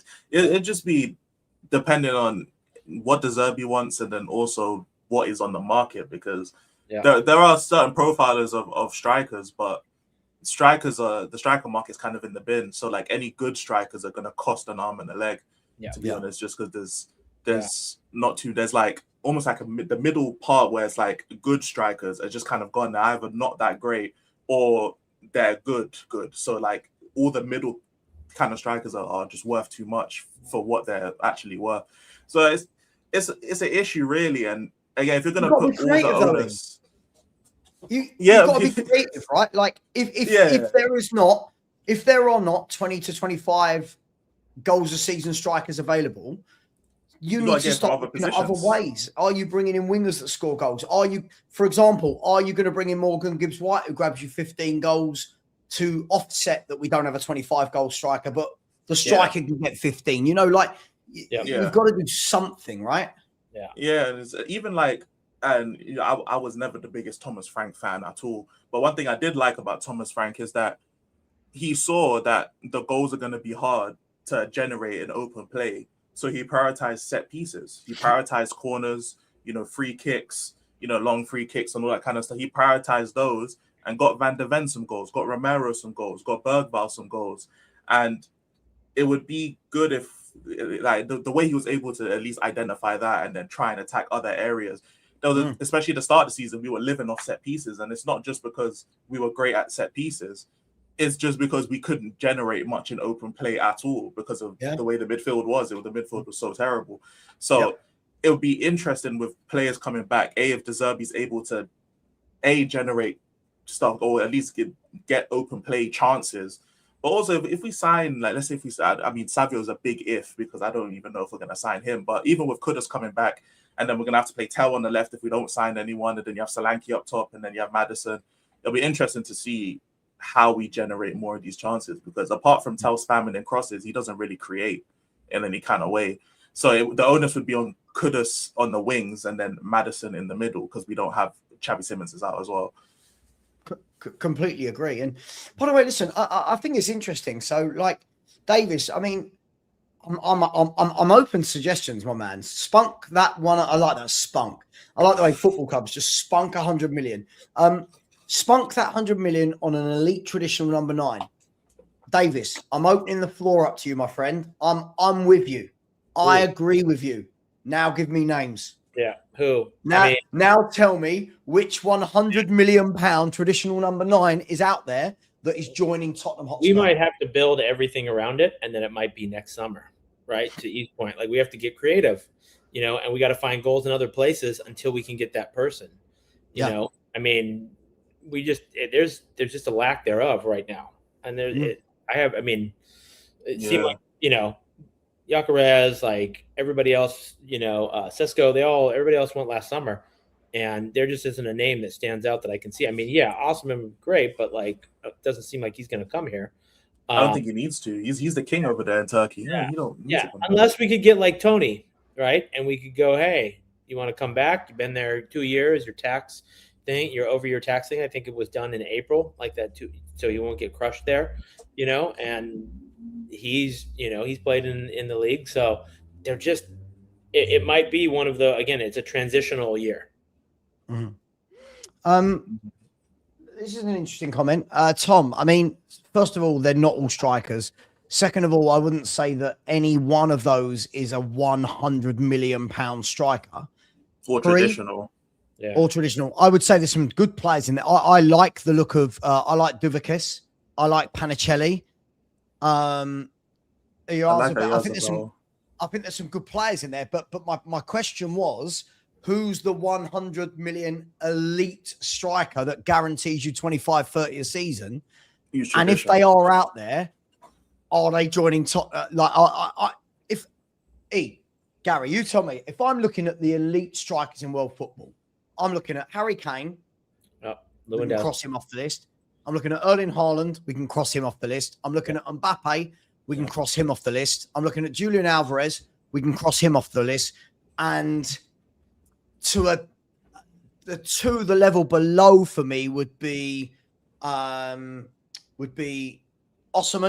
Yeah. And why can't I remember his name? He scored last night plays for Inter Milan. Why is my mind gone? Oh, Martinez. Lautaro Martinez. Yeah. I can't see that any of those 6 strikers are joining Tottenham Hotspur. And if they were available in the market, you're telling me that Liverpool, Arsenal, City, Chelsea, Bayern Munich, Barcelona, Real Madrid don't all go. Yeah. But even the tier below them, and this is why the striker market's so cooked, even the tier below them, they're all already locked down to the team that they're at. Yeah. So it would cost an arm, and even if you want to say, because some of those players in that tier, people will say they're overrated or maybe they're underrated or whatever. So like I see someone say Sorloth, for example. Sorloth, sure, I get that, but Sorloth is not only locked down at Atletico, contractually he's locked down, but also he's not leaving Atletico. Like even if he had the choice, he's not leaving. He doesn't want to leave. He's not going to leave because he's their striker. He's not going to leave, especially with Griezmann going. They're going to want to keep him there. I think they just signed Alex Baena as well. Yeah. Sorloth ain't going nowhere. And like players in that kind of ilk, they're already locked down contractually. Plus, they're not going to come to Tottenham, who's trying to rebuild to get to their position in terms of their club already. So like, why would Sorloth leave Atletico, who's already a perennial Champions League team in Spain, to join a Tottenham rebuild that's trying to become a Champions League team? He's already there. He's already at his destination. Why would he then take 5 steps back to go to a different country and then learn it? And even, again, look at what Tottenham have been doing. We're trying to sign Premier League level players. Yeah, so even though we're listing all of these international players, Tottenham aren't looking at any players in Europe. I would love for them to do it. That's what I've been peddling for as long as I've been on YouTube. But the problem is the scouting is terrible. So even when they try and do it, they don't do it well. So if we're going to look at players, we don't sign good players that much. We don't sign, and even business-wise, we don't sign good players either. Just quickly, go X9. I've seen you've posted Moise Kean about 15 times. I see your comments. You've got a reaction from me. I'm sorry, mate. I am not entertaining the idea of Moise Kean. I'm looking at his career now, and since 2016, right, he's had 2 seasons where he scored over 10 goals. Right. Yeah, so again, we're advocating signing players that, you know, if you were talking about this guy's 19, 20, hasn't scored over 10 goals in a season, but when you're talking about he's the perfect striker, he's had one really good year, which was in Fiorentina 2 years ago when he got 19 in 32. Other than that, all his seasons are like 6 goals, 7 goals, 8 goals, 4 goals. So the question was elite. If you know, my man Davis said, go and get an elite striker. Cool. Which elite striker signs for Tottenham? And this is the point, Gary, right? They don't really exist. They don't. I don't know if I'm being negative. They just don't really exist. No, and football has changed, right? So over the last like 20 years, and what constitutes, you know, the qualities of a good footballer in the Premier League. You know, like we said, it's kind of bigger, faster, stronger, maybe less technical now, and I'm not sure that that's all across world football, but there's maybe, like you said, maybe 6, you know, and then there's a tier down, like he was talking about. So we might just have to hope that if we sell Richie, we can just get an upgrade to that next tier above him. Somebody that can actually has not stones for feet, right? Like that's kind of what we need, you know? So, and that might be the best that we can do this summer, and build the team around him. And then hopefully in the next, you know, summer or 2, we get somebody that's like really high quality. And maybe that's like the cherry on top that really puts it together.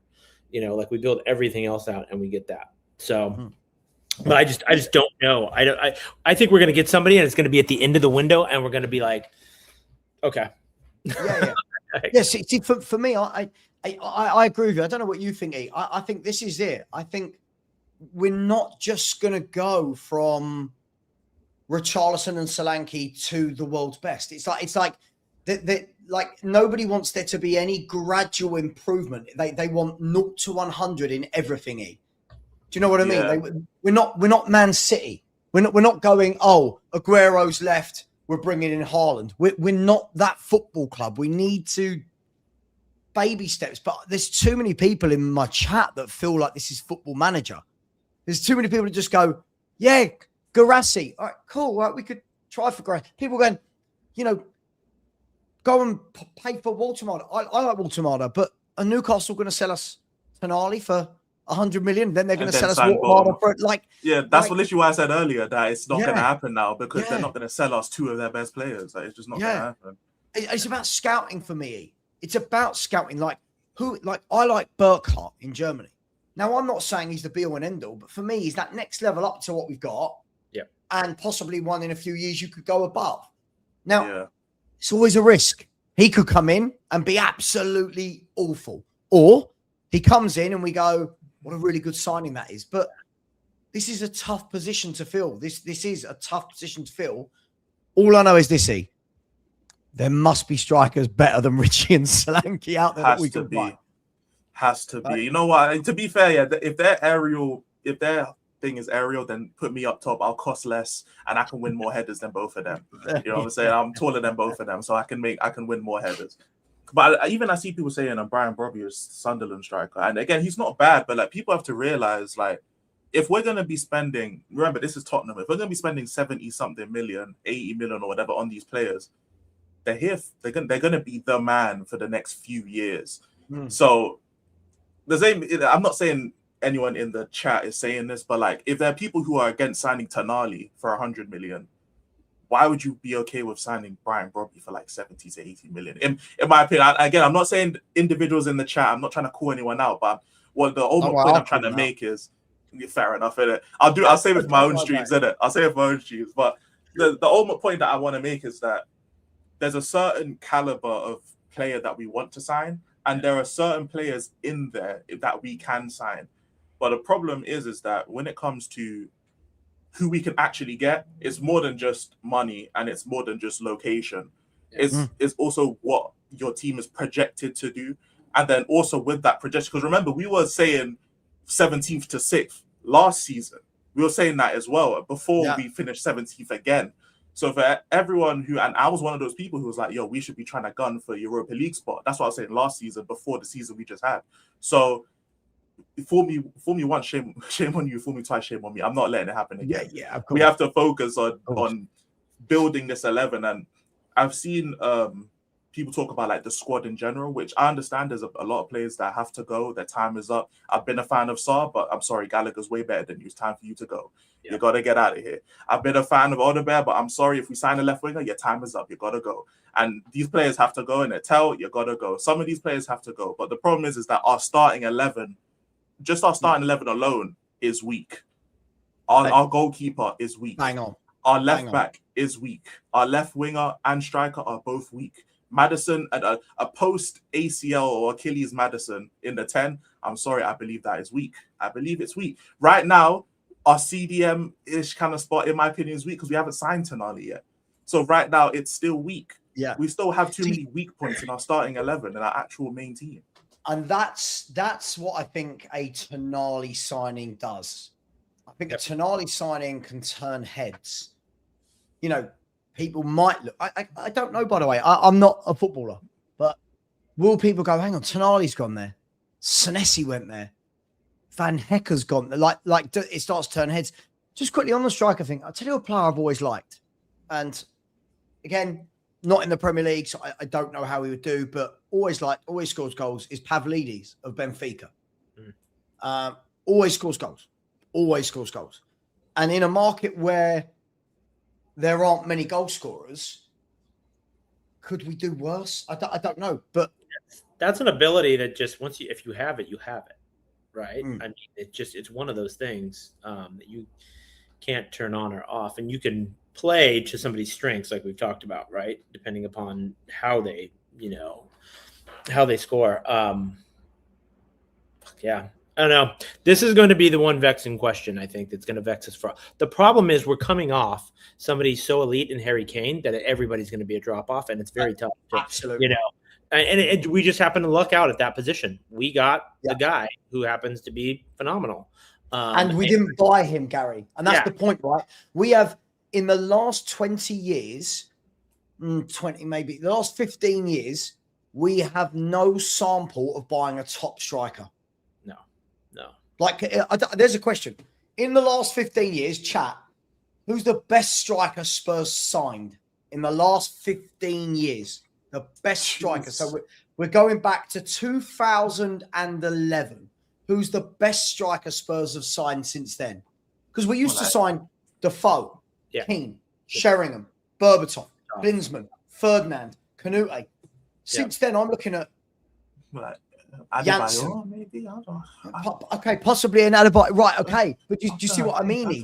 It's just Kane, Gary is bang on. Kane was bought through the academy and turned out to be one of the best strikers in the world.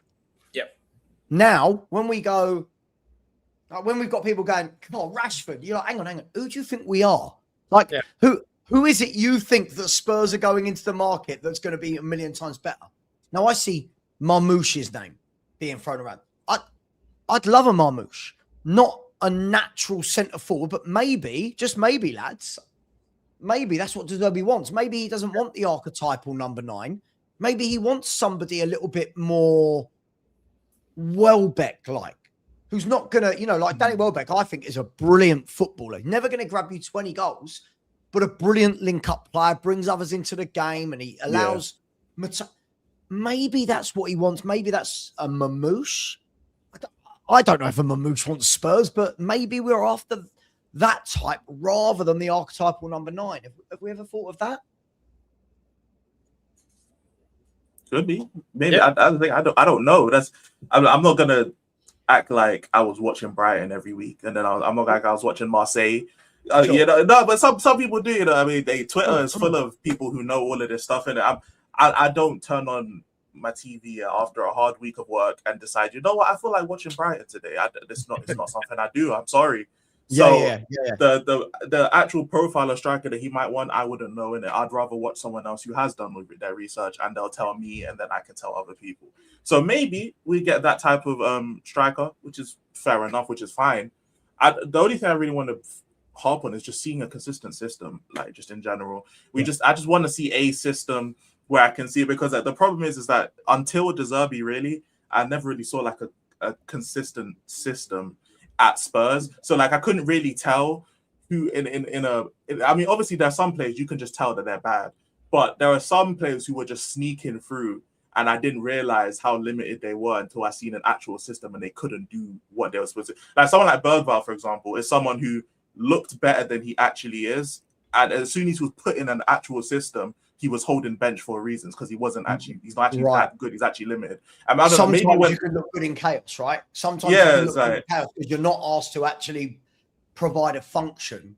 Yeah, literally. That's kind of how it is. Maybe in like 10, 15 years after I've seen football for longer, I'll be able to just see it straight away. But for example, like Pap Sarr is someone who, he was very limited as a player, but I could see his upside and I liked him as a player. But as soon as he's in an actual system, you can see how limited he actually is compared to someone like Gallagher. Especially even like Gallagher, he's someone who I believe is like the same archetype of player, but Gallagher's just way better than him.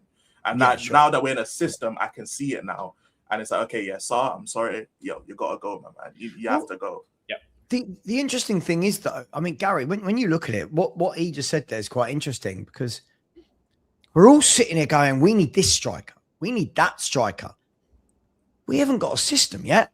Like, we don't know what the De Zerbi system is to say he suits the way we play. Because last year, when De Zerbi came in for 7 games, that was survival mode.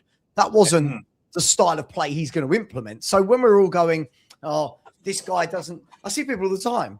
Like, I'm seeing people go, Tonali's not the type of profile we need. How do you know? The manager hasn't implemented anything yet. What profile? What system? Is that half the problem? And he might have to implement a different system than he normally would based on the players that he had. So he came in for 6 or 7 games. This is what I got. This is the objective, right? Stay up, right? And then we then we kind of build from there. And so if he doesn't have all the, square pegs and square holes, then he might have to play adjusted even more, which is what he'll do. And from what I've read a little bit, he adjusted, based on the opponent, and not every game to game, but he does adjust as well. So, we don't, we know that he likes attacking football. He likes to press high, likes to play a little bit higher line, maybe not like Ange, but so there are a few things that we know. I mean, hopefully we have a midfield that can actually hold the ball, can progress the ball. We want wingers on the outside that can play, that can either cut in or, pass in and 4 assists and stuff. So I don't know. I think that there's some real basics that we know about, but to your point, it's all unknown yet. So, but even Gary, even looking at that, even if Tonali's not the actual profile that De Zerbi would want, would you not trust Tonali to fit into a different system more than you would trust some of the other midfielders at Tottenham right now? I could only say, maybe the chat would disagree with it, I don't know, but I would rather have Tonali, who we might have to ask him to do something else in that midfield, than have a midfield backup of Papsar and Bentancur. And if we brought Palhinha back, then Palhinha. And then Basuma's just left on a free. And then you have Gallagher, who's going to be in there. And then you have Xavi Simons, who's out with an injury. And Archie Gray in there. And I'd rather have Tonali in there, who's maybe has to do something else, than have any of those guys, honestly. So, I would still splash the body of Tonali regardless. Yeah. No, I agree. I don't think that Sarr, Basuma, any of them have shown that they could fit into what we deem the style that RDZ is going to play. So, Sarr was basically engine. He was kind of quick. It felt like over longer distances. But that was about it, right? I don't think you feel like he was a great passer or he had any other, attributes that really stand out. We know that when he got, upfield, he kind of just was a deer in the headlights. As Savva would say, he would go on the pitch and be like, "Oh, I'm here. I'm actually playing. This is amazing." He was surprised that he was there. He Tonali is much better technically. So that's what this is where it's all conjecture right now. So it'll be great it would be great to get that level and get a couple of those players in, like we said, midfield and front three, and then start to be like, okay, well, we're going to build. We got to give De Zerbi a little bit of time, right? There's going to be ups and downs this season. There's going to be some great games. There's going to be some games that are not so great. And let's see, at the end of the season where we're at. Let's see what happens with injuries. Let's see what we do if we do anything in January and not do like we did this year. There's so much. Keep him away. I would be tempted to boycott watching Tottenham next season if we get that. I'm sorry, he's so bad. Yeah. Well, it's certainly going to be very interesting, right? Because as we said, so far signed defenders, we're in talks with midfielders.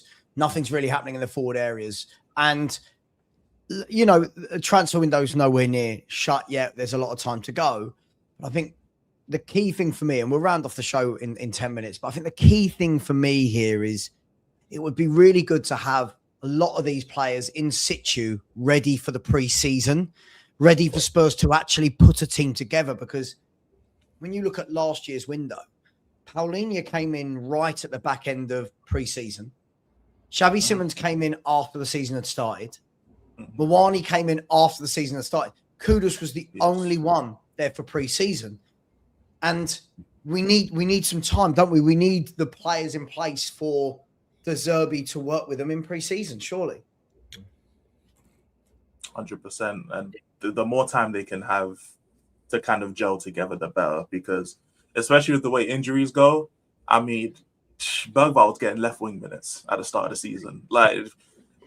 We don't want that again, honestly. So the sooner we bring in some players and get them accustomed to what's been going on, the better. Because especially if Tonali's just such not a De Zerbi profile, he's going to need as much time as possible to get used to the system.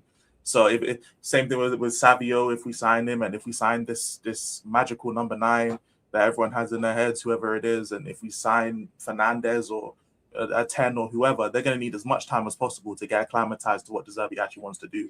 So, yeah, the sooner we get these done, the better.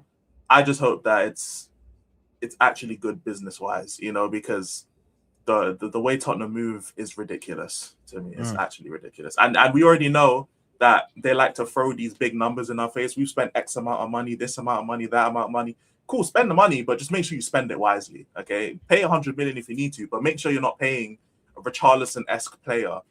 You know, make sure you're not paying 100 million for someone like that. Spend it on Tonali. You know what I'm saying? Spend 60 million on Savio if that's what it costs. Spend it on actual players so we can look and say, yeah, you spent X amount, 100 million, but look at the team we have. We can get into Europe with this team, not fight 2 relegation battles. Yeah. Yeah. Andy, just quickly, by the way, I think this is an interesting point when people talk about the homegrown players. I think that what we need to concentrate on more than worrying about next season is this season. Do you know what I mean? I think that we spend so much time worrying about 2, 3, 4 years ahead. I think what it feels like to me, you chaps, and you might think I'm wrong here, is that because we're going for Prem-proven players, it looks like De Zerbi's going, right, let me get it sorted for now. Then we can develop as a team and worry about all those other good things afterwards. Plus, the homegrown piece for Europe, lots of clubs go into competition with smaller squads for Europe if they can't fulfill their homegrown quota. So I don't think it's the be all and end all like a lot of people seem to worry about. But Gary, let me ask you one last question. How much meltdown is there going to be if we find out that the Tonali deal at some point is off? Is the fan base going to go into meltdown, or are there just going to be a lot of people saying, well, we knew that, it's a mess? I think that there will be equal amount of meltdown, and then there will be people that have been Spurs fans long enough that they're apathetic towards all of it, and like, this is typical, and people in between. So we have to get I think we have to get the midfield done and at least a winger done by the end of July, right? And then hopefully we have either the second winger and the striker identified, and we're working deals by then, to your point, because preseason starts mid-month, right? Like the 12th or 14th or something. Yeah, I think isn't it like 17 days from now or something? Like, it's crazy. Yeah. It's nuts. I mean, because we have the World Cup, I mean, it's just nonstop. And so, of course, who's playing there, they'll get some time off, but it's coming up quick. So they had their prep time, right? They had after the January window. They should have been identifying targets. They should have been, reaching out to agents. They should have been doing all those things. We need those done in the next couple weeks, right? To at least get us somewhat ready. And especially if we know that people like Bergwell is going to go, if Richie's going to go, Romero hopefully will go. Like, we got to start bringing in the replacements, right now. We're not even really filling out the squad yet. We're going to have to go bring in some replacements. So I think it's going to be squeaky bum time as always with Spurs, right? Like that's just how we roll, man. I mean, it's when you look at it like that, Gary makes a great point, doesn't he? Like, I think it's the 14th of July, if I'm not wrong. Now, we know that the anyone who's going to be at the World Cup for a long time won't start that, won't start on that date, and they'll join at a later date. But a lot of the players we're actually linked with, they're not actually in a World Cup, right? If we look at Tonali, we look at Fernandes, you look at Savio, you look at Morgan Gibbs-White, for example. Like, these people they're not at a World Cup. So do the signings need to be done for pre-season in 2 weeks, or just by the season starting? When do these need to be done? The only thing I disagree with what Gary said is that I believe it will be pandemonium if Tonali gets called off. I believe there will be a riot online if it doesn't happen. Yeah, and the main reason because just the amount of excuse from the ownership until this. But remember in January when we only signed Gallagher, and Landro saying, "Oh, there'll be more people available in the summer. We're just waiting till the summer. We'll sign players," just for the man that they've been basically holding over our heads for the last month. Now the deal was off. Then I'm hearing, people are making excuse. Oh, they have to wait till the 1st of July for FFP and new season, all this to sign players. Yeah. It's just been excuse after excuse as to why this hasn't been done. So if Tonali then gets called off, it's going to be pandemonium, honestly. But at this point, I think Spurs fans just want to see it. Here we go. And I think everyone's just kind of tired of it. It's like we were in for Tonali, and so everyone's like, oh my gosh, and now it's just like, come on, we're waiting, and there's nothing. So I don't even think it's going to be a big celebration either when the deal gets done or if the deal gets done, because we've been basically just been waiting for like a week plus at this point, or for weeks basically at this point since it officially got announced. It's like, damn, if people are going to be pissed though if we don't get Tonali after all of this.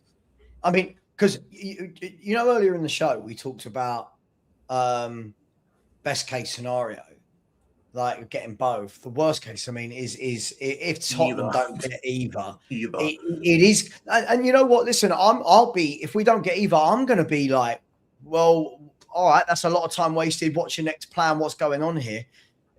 I worry more about what it does for Spurs and the damage and the PR. Because we talk about, if Tonali joins, does it make people like Gakpo and Rashford go, oh, hang on, well, Tonali's gone there, Van Hecker's gone there, Senesi's gone there. Clearly something's going on. But what about the opposite effect? What about the opposite, that they don't join, and then we're going to try and convince players and they're going, well, hang on, what's your midfield for next season? Who's your wingers for next season? Like, do you know what I mean? So I think this is a massive, massive week coming up. I say week, this deal could go on for about a month, but this is a big time coming up for Spurs, because get it, and a lot of people will need to eat humble pie, right? A lot of people out there going out Tonali whenever join Spurs. Don't get him, and it is going to be more of the same. It's going to be more of Spurs can't attract good players. Eze, Gibbs-White, Savio, right? That's just free from last summer, right? That's free from last summer. We could go back to Willian. We could get to like 10. But Semenyo and Buemo's and all from last year as well. Right.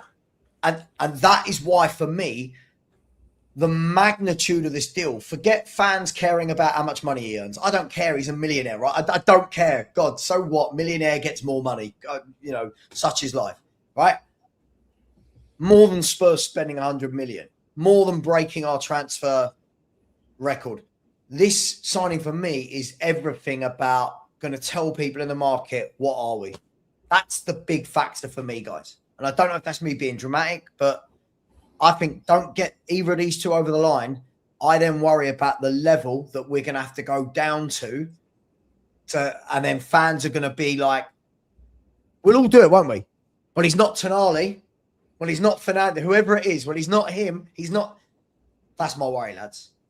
That's definitely, it just sets the tone for how the rest of the window is going. Like we thought, getting all these free deals done and then getting the Van Heck signing was like, okay, we're gonna start. There's gonna be a snowball effect, and everything just kind of ground to a halt.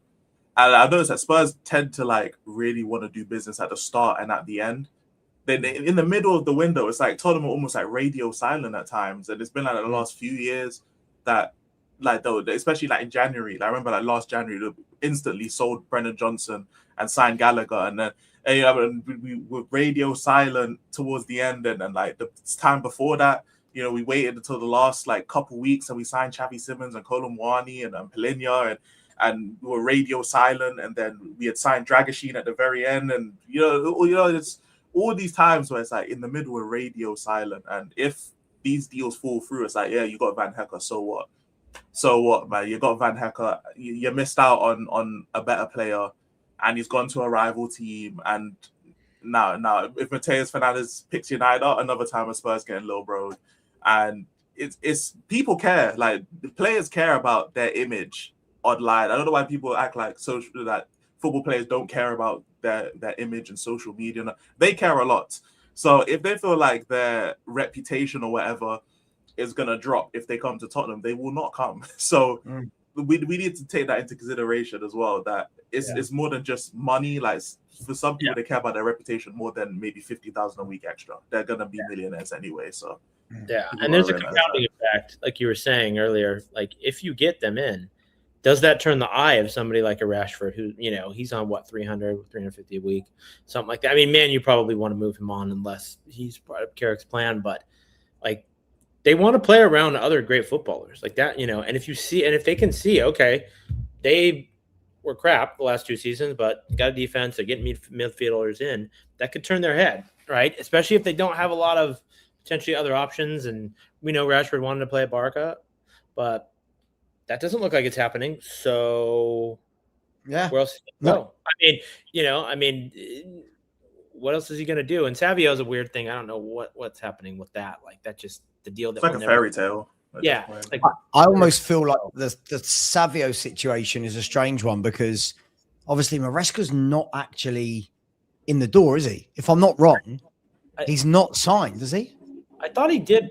I mean, I was on vacation last week, but I thought he signed last week. I thought it was done last week, but maybe I'm wrong. Like right at the end of the week. Maybe the chat can tell us. Oh, God knows. Do you know what? I read so many things going. I'm just like, I don't know. Group and go, this person's reliable, and you're like, oh, are they? Like, I don't know. Like, what does that even mean anymore? But yeah, look, I think it's going to be interesting to see what happens. I think we all agree we need better players. Right? It's all well and good fixing the defense. I'm not saying it didn't need to be done, but it doesn't really mean anything if we're still not very good in midfield and going forward. Last thing, I'll just quickly chuck in. A few people have been chatting about it in the chat. A lot of people saying, "Oh, how comes we've not signed Paulinho back yet?" Do you guys get the feeling the whole Paulinho deal is going to hinge on us going for these better players first? Probably, yeah, probably. I like Paulinho, but it's no secret that he's very one-dimensional. He's a specialist, and there are certain scenarios in which he's unplayable because of his lack of ability on the ball. So I mean, I like him, but if we sign him, he's a fan favorite. People like him, So it's not like he'd be a bad player or a bad addition, but it's just like, it's like after all of this, it's like, oh, we got Paulinho back, welcome back. That's what it's that's what it will be so disappointing for me. And again, I've tried to explain this to loads of people and they take it the wrong way. I like Paulinho.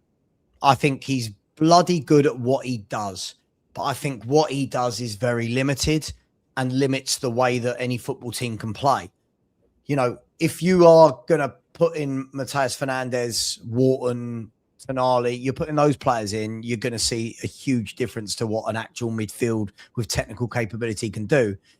I almost feel now that I will be so underwhelmed if we don't get, say, Tonali and Fernandes, and then next week we announce, we've done Paulinho at 15 million. Because the problem is it shows zero change from last year. So no matter how much people want to say, oh, he did well last year, got to remember he did well in relegation battles. Nostalgia. Yes, it's nostalgia. He was good, but do well as a stretch. He was good in areas, but it's nostalgia. Yeah. No, I agree. Guys, let me do some super chats. No, I find this whole thing very interesting. I'll be honest, I'm like the rest of you. You wake up every day, don't you? And you go, is today the day? No, it's not today. What about tomorrow? And then Uncle Lubo will give us a different excuse as to why Tottenham haven't been able to get a deal done this week. And then next week when we don't get it done, it will be, oh, Enoch, they've not changed. Get them out. Enoch 1.0 never left the building.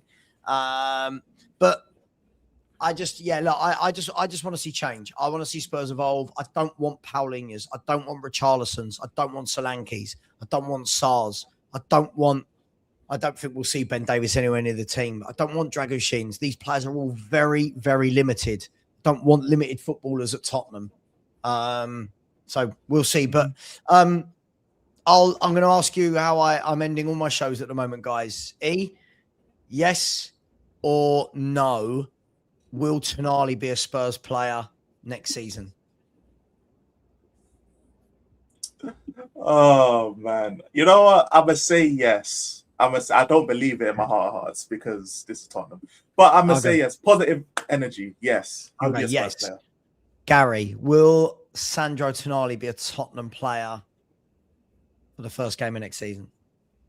I will also say yes. Okay. Actually, let me start with Gary this time. Gary, will Mateus Fernandes be a Tottenham Hotspur player next season?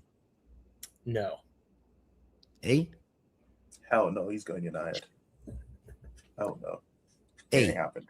Will Savio be a Tottenham Hotspur player next season? No. Gary?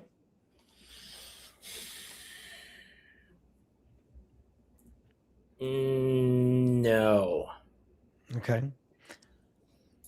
Gary, will Marcus Rashford be in a Spurs shirt next season? No, though I want him to be. E? Same. I want Rashford, but no. E. Will Cody Gakpo be a Tottenham Hotspur player next season?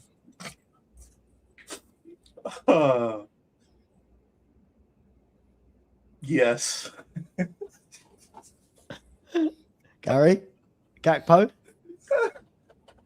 God, there's going to be one weird signing that we get that we don't see right now. That could be Cody. I really don't like Gakpo, but he's going to be. So, but I don't know. I don't think he will be. Okay, hang on, there's more. Will Morgan Gibbs-White be a Tottenham player next season, Gary? No. E? That's my answer. That's my answer. Oh, right, no. Okay, right, okay. No chance. No chance. I've got two more for you.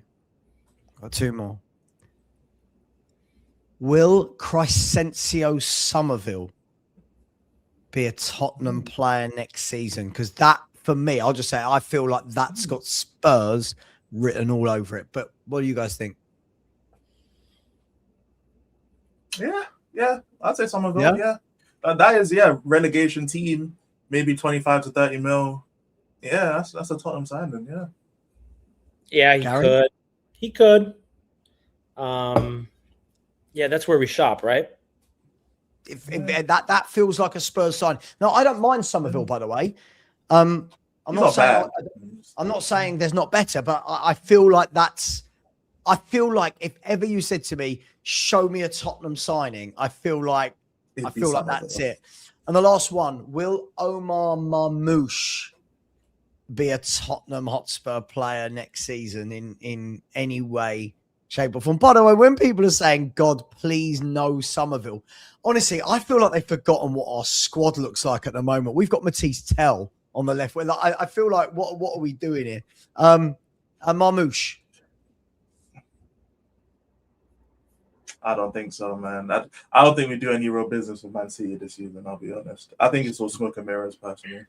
Yeah, and they've got, right, they're really trying to build, and they want to win again. They've got Champions League, so I don't think so. So who do we really think is coming in is the real question, because I think there was a lot of no there. You've said no to nearly everyone. So, like, my next question to you before we wrap up is going to be, chuck me. I'll tell you what, let's play the game quickly. We'll end the show in 2 minutes. Let's play the game. And I'm going to let E and Gary give me two names each of left field. I don't mean left side of the pitch, left field players that they think could come in. I'm going to ask you all in the chat. Please be realistic. Please don't say things like Erling Haaland. Two players you can see coming in haven't been linked with Spurs, but you feel would be Spurs type footballers. Who said anything doom and gloom? I mean, we have nobody that's like out of left field right now that I can think. I mean, maybe I would say my out of left field would be Vlahovic, just because that's not bad. We need somebody there. It seems like he's on his way out. We do business with Juve, like Richie goes, and I don't think he's going to be. His wages will be high, but I don't think his fee will be high. So that's one. I think Sancho is for a free transfer, Premier League, could get him on lower wages, could play on the left side and the right side, back up. That sounds like maybe a Tottenham thing. I don't know, man. It's a tough one, isn't it? Because we're shopping in the Premier League only at the moment, it seems. I don't know if we're earmarking anyone. But I don't know, man. I've got a hunch. One person has mentioned it, and I was going to bring it up. One person has mentioned it in the chat, and I've got a hunch. I've got a little feeling that Ferran Torres of Barcelona could be a potential plays out wide, plays through the middle, grabs goals. I don't know why. I might be way off base. I just got a feeling he might be a name we see in the next 3-4 weeks. That's just fair. I mean, he was at Man City before Barca, right? Yeah. So he's got some form of Premier League experience. He's an interesting player for me because he's one of those that when I actually watch, I'm not ever like, wow, but he grabs goals and assists. Like he grabs output. So I don't know. I could be completely wrong. I just feel like that's going to be guys, I'm trying to think of wingers and forwards, right, that are going to be. It's hard to think of quality ones that would come to Tottenham. It's difficult. Because Akliouche, we're hearing this morning, is in talks with PSG. And by the way, all those bums that said, he's a, he plays in a what is it, a farmers league. He's not good enough for Tottenham. Yeah, crazy. Someone said Harry Wilson, hasn't he just signed for Leeds? Didn't I see? Yeah, I think he went to Leeds on a free. Yeah, he went to Leeds on a free. Trossard, I can't see that. I can't see that for obvious reasons. And Die. I mean, this is going to cost a lot. Yeah, it's going to be a big one. I just don't see him leaving Everton. That's a problem. People saying Rafael Leao. I don't think you guys are aware of the ego that Rafael Leao is. If you think he's coming to Tottenham, you lot are crazy off your head. You're off your head. That's one of the most egotistical footballers in the world right now. Shout out Leao, but no, man, he's not coming to Tottenham. See, what about? I'm just trying to think of left field. I'm just trying to think who's out there, right? Like, I think Nicholas Jackson. I mean, is there any chance of a Jared Bowen? Is that too? I don't think so. No, him and Souček are staying at West Ham to try and bring them back up into the Prem. You reckon Bowen stays at West Ham? Yeah, I think he stays. Yeah. Okay. In the chat, just say stay or go. Jared Bowen. That's all we're talking about. Not to Spurs. Does Jared Bowen stay or go from West Ham? That's going to be a really interesting one. I think him and I think Souček's already given his word that he'll stay. I don't know if Bowen has, but I think Bowen will stay, in my opinion. I think he's going to stay and fight West Ham up into the Premier League again. Okay. Grealish. I forgot about the whole Grealish thing because he's been injured, isn't he, at Everton? I would love to have Grealish, man. I'd love to have Grealish. You see, I hate Tottenham, man. I swear, like, all these players that should be obtainable, and we're like, they're not coming to Tottenham because of where we are. I hate this club, man. I hate this club. Yeah. It's going to be interesting, right, guys? I think, look, there's players all over. Let's see. Look, I'll say what I said. I'm calm in terms of let's see what they do. My expectations going into this window weren't massive.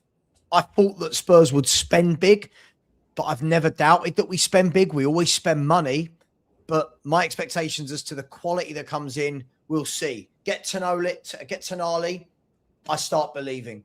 Get Wharton after that, and I go, hang on, we're now acting very different. And now I'm seeing a midfield of Tonali and Wharton with, Porro, Van Hecke, Senesi, and Van de Ven. Now I'm going, okay, we've got a nucleus of a team here. So it's amazing. One or two signings could really change this football club, but we'll see. Any last points you want to make before I do some super chats, guys? Anything anyone wants to say? Anyone want to vent or get anything off their chest about this bloody football club? Just stop assuming players are good or bad, good enough or not good enough based on goals, especially if they're not goal scorers. Oh, like don't please stop talking about Tonali GA when he's an orchestrator and a DM. Oh, I hate this. It's so stupid. Stop talking about wingers GA when they're creative wingers who stay on the touchline and try and create chances for their strikers. Like the amount of times I have to hear about Tonali GA or Savio GA, and I'm like, do you guys not watch these footballers, bro? Like it's so stupid. But that's my biggest gripe for football right now. There you go. He's ended it on that. Gary, anything you'd like to add? I'm gonna wait till the end of the window, right? And we can rate it. We can actually see what happens, right? Versus what we thought and what reality is. We know that there's going to probably be every year there's some weird left field thing, and we're like, okay, why did we do that? Who came up with that idea? So we have that, and I'm just crossing my fingers, saying my prayers that we have a better window and we start next season with a much better team, and we don't have to go through what we went through the last 2 years. So we shall see. Hopefully everybody can stay calm during the next 2 months, relaxed, enjoy the summer, right? And then we actually do the business, and it's a great year next year. We'll see, guys. We'll see. Let me do some super chats, and then we'll round off. It's just so strange. Like, I feel like modern day on social media has kind of ruined transfers now, isn't it? Because like the whole Tonali thing should be fun. Like it should be fun. It should be something where, and I'm going to show my age here. It should be something where you put teletext on and go, oh, Spurs have signed a player, or breaking news on the 6 o'clock BBC News is now for sport. Tottenham Hotspur have signed Jurgen. Sorry, what? But now it's just the constant willy won't he, and I just can't. I remember that anyway, as a kid. Sorry, go on. I remember that as a kid, like when I was like a real young, when I was like 6 or 7 years old, you have to watch like Sky Sports and they'd have the breaking news up on the screen of like transfers that have happened. I miss those days. Now it's just Twitter. Now this is why I can't go on there, because everyone, they all start their videos with, now I'm not an ITK, but what I'm hearing, well, who are you hearing from then? What I'm hearing from who? What, from other people on X? Like what do you mean? Everyone's got somebody at the club, and my big thing is always this: who are these people that apparently all work for the football club, that all have very loose lips and give away information? Do you know what I mean? Like they're all apparently telling their ITKs. Anyway, big up Straight Cannon. How you doing? Hope you're well, my man. A member for 31 months. Very, very generous. Said, big up Savva. Give me Bruno G. Yeah, you want Bruno G at Arsenal, don't you? Newcastle, not for sale. Let's see what that means. Does that mean we want 90 to 100 million, then he's for sale, or is he not for sale? Big up, my man. Big up to Jack, who said 4 weeks till pre-season. I don't even think it is 4 weeks. I don't even think it is 4 weeks till pre-season. I think it's the 14th of July. But yeah, so said do need some over the line. Absolutely, my man. What I do not want to see that Tottenham buy everyone in the last 2 weeks of the summer. I do not want to see that we do the last 2 weeks of the window and we start the season with the same forwards and wingers. Big up to you, my man. Really appreciate it. The Animal, thank you very much. Member for 23 months. So the longer it drags, more likely Tonali, Fernandes, Savio won't happen. This will be Eze all over again. Stop wasting time and go for realistic options. Yeah, look, I mean, there's two ways of looking at this. Sometimes no news is good news, and other times no news means, that it's all gone wrong. We'll see, right? As I think with all three of those, as I said, I think we get the first one. Don't think we get the second one. I think the third one is probably on hold until City of, if Maresca has gone in, he's just gone in, right? Like he's going to need some time to work out what he wants to do. So we'll see on that front. Big up to you. Big up, Jack. Come back in and said Fernandes deal would be a statement against United. Look, all I've heard from everyone is West Ham will only sell to the biggest bidder. If that's the case, we'll see. But again, that's what I've heard. I don't know how true that is. So we'll see. Like he said, it's United. It's United with Champions League money. So look, we'll see. But big up to you, Jack. Really appreciate it. And again, Jack, very generous. So is Savio a risk, whereas Gakpo gets GA?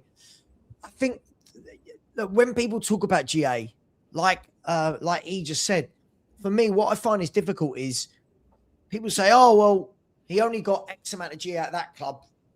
Well, does that mean that that's going to be exactly the same at our club? Different manager, different system, different philosophy. It's not always like for like that because I got 5 goals planned for this team, I'm going to get 5 goals planned for this team. It doesn't quite work out like that. So I don't think he's a risk. I think Savio's a really good player, but I don't know if he's coming to Tottenham. Big up to you, Dean Law. Thank you very much for the super sticker. Always, Dean Law with the super stickers. You're always appreciated. Thank you very much. As is Andy Lester. And I know, Andy, I do owe a member's show. It's just really difficult with work at the moment. Really difficult finding the time, my man, to get it done. Half the point of me working again was that I wasn't stuck doing YouTube. And I don't want to then say to my wife at the end of the day, oh, hang on, I've finished work. I'm now going to go and stream as well because that will get me divorced. Big up to you, though. Thank you very much, Andy. Really appreciate it. And the 2 marks, big up to my man Cookie, member for 31 months. What a legend. Good afternoon, chaps. Great show as always. Mark, we love you to bits. Hope you are well. Guys, thank you very much. Really enjoyed it. Gary, really enjoyed it. Great chat. See what happens when YouTubers can have a chat without all shouting at each other and talking about mud and stuff like that. It's good fun, isn't it? Sure. Guys, girls, let's hope for a here we go very, very soon. Don't forget OK Jersey, our sponsor. Get over there for all your shirts. About 2-week wait time. Always go a size up. Much love. Take care. And as always. Come on, you Spurs.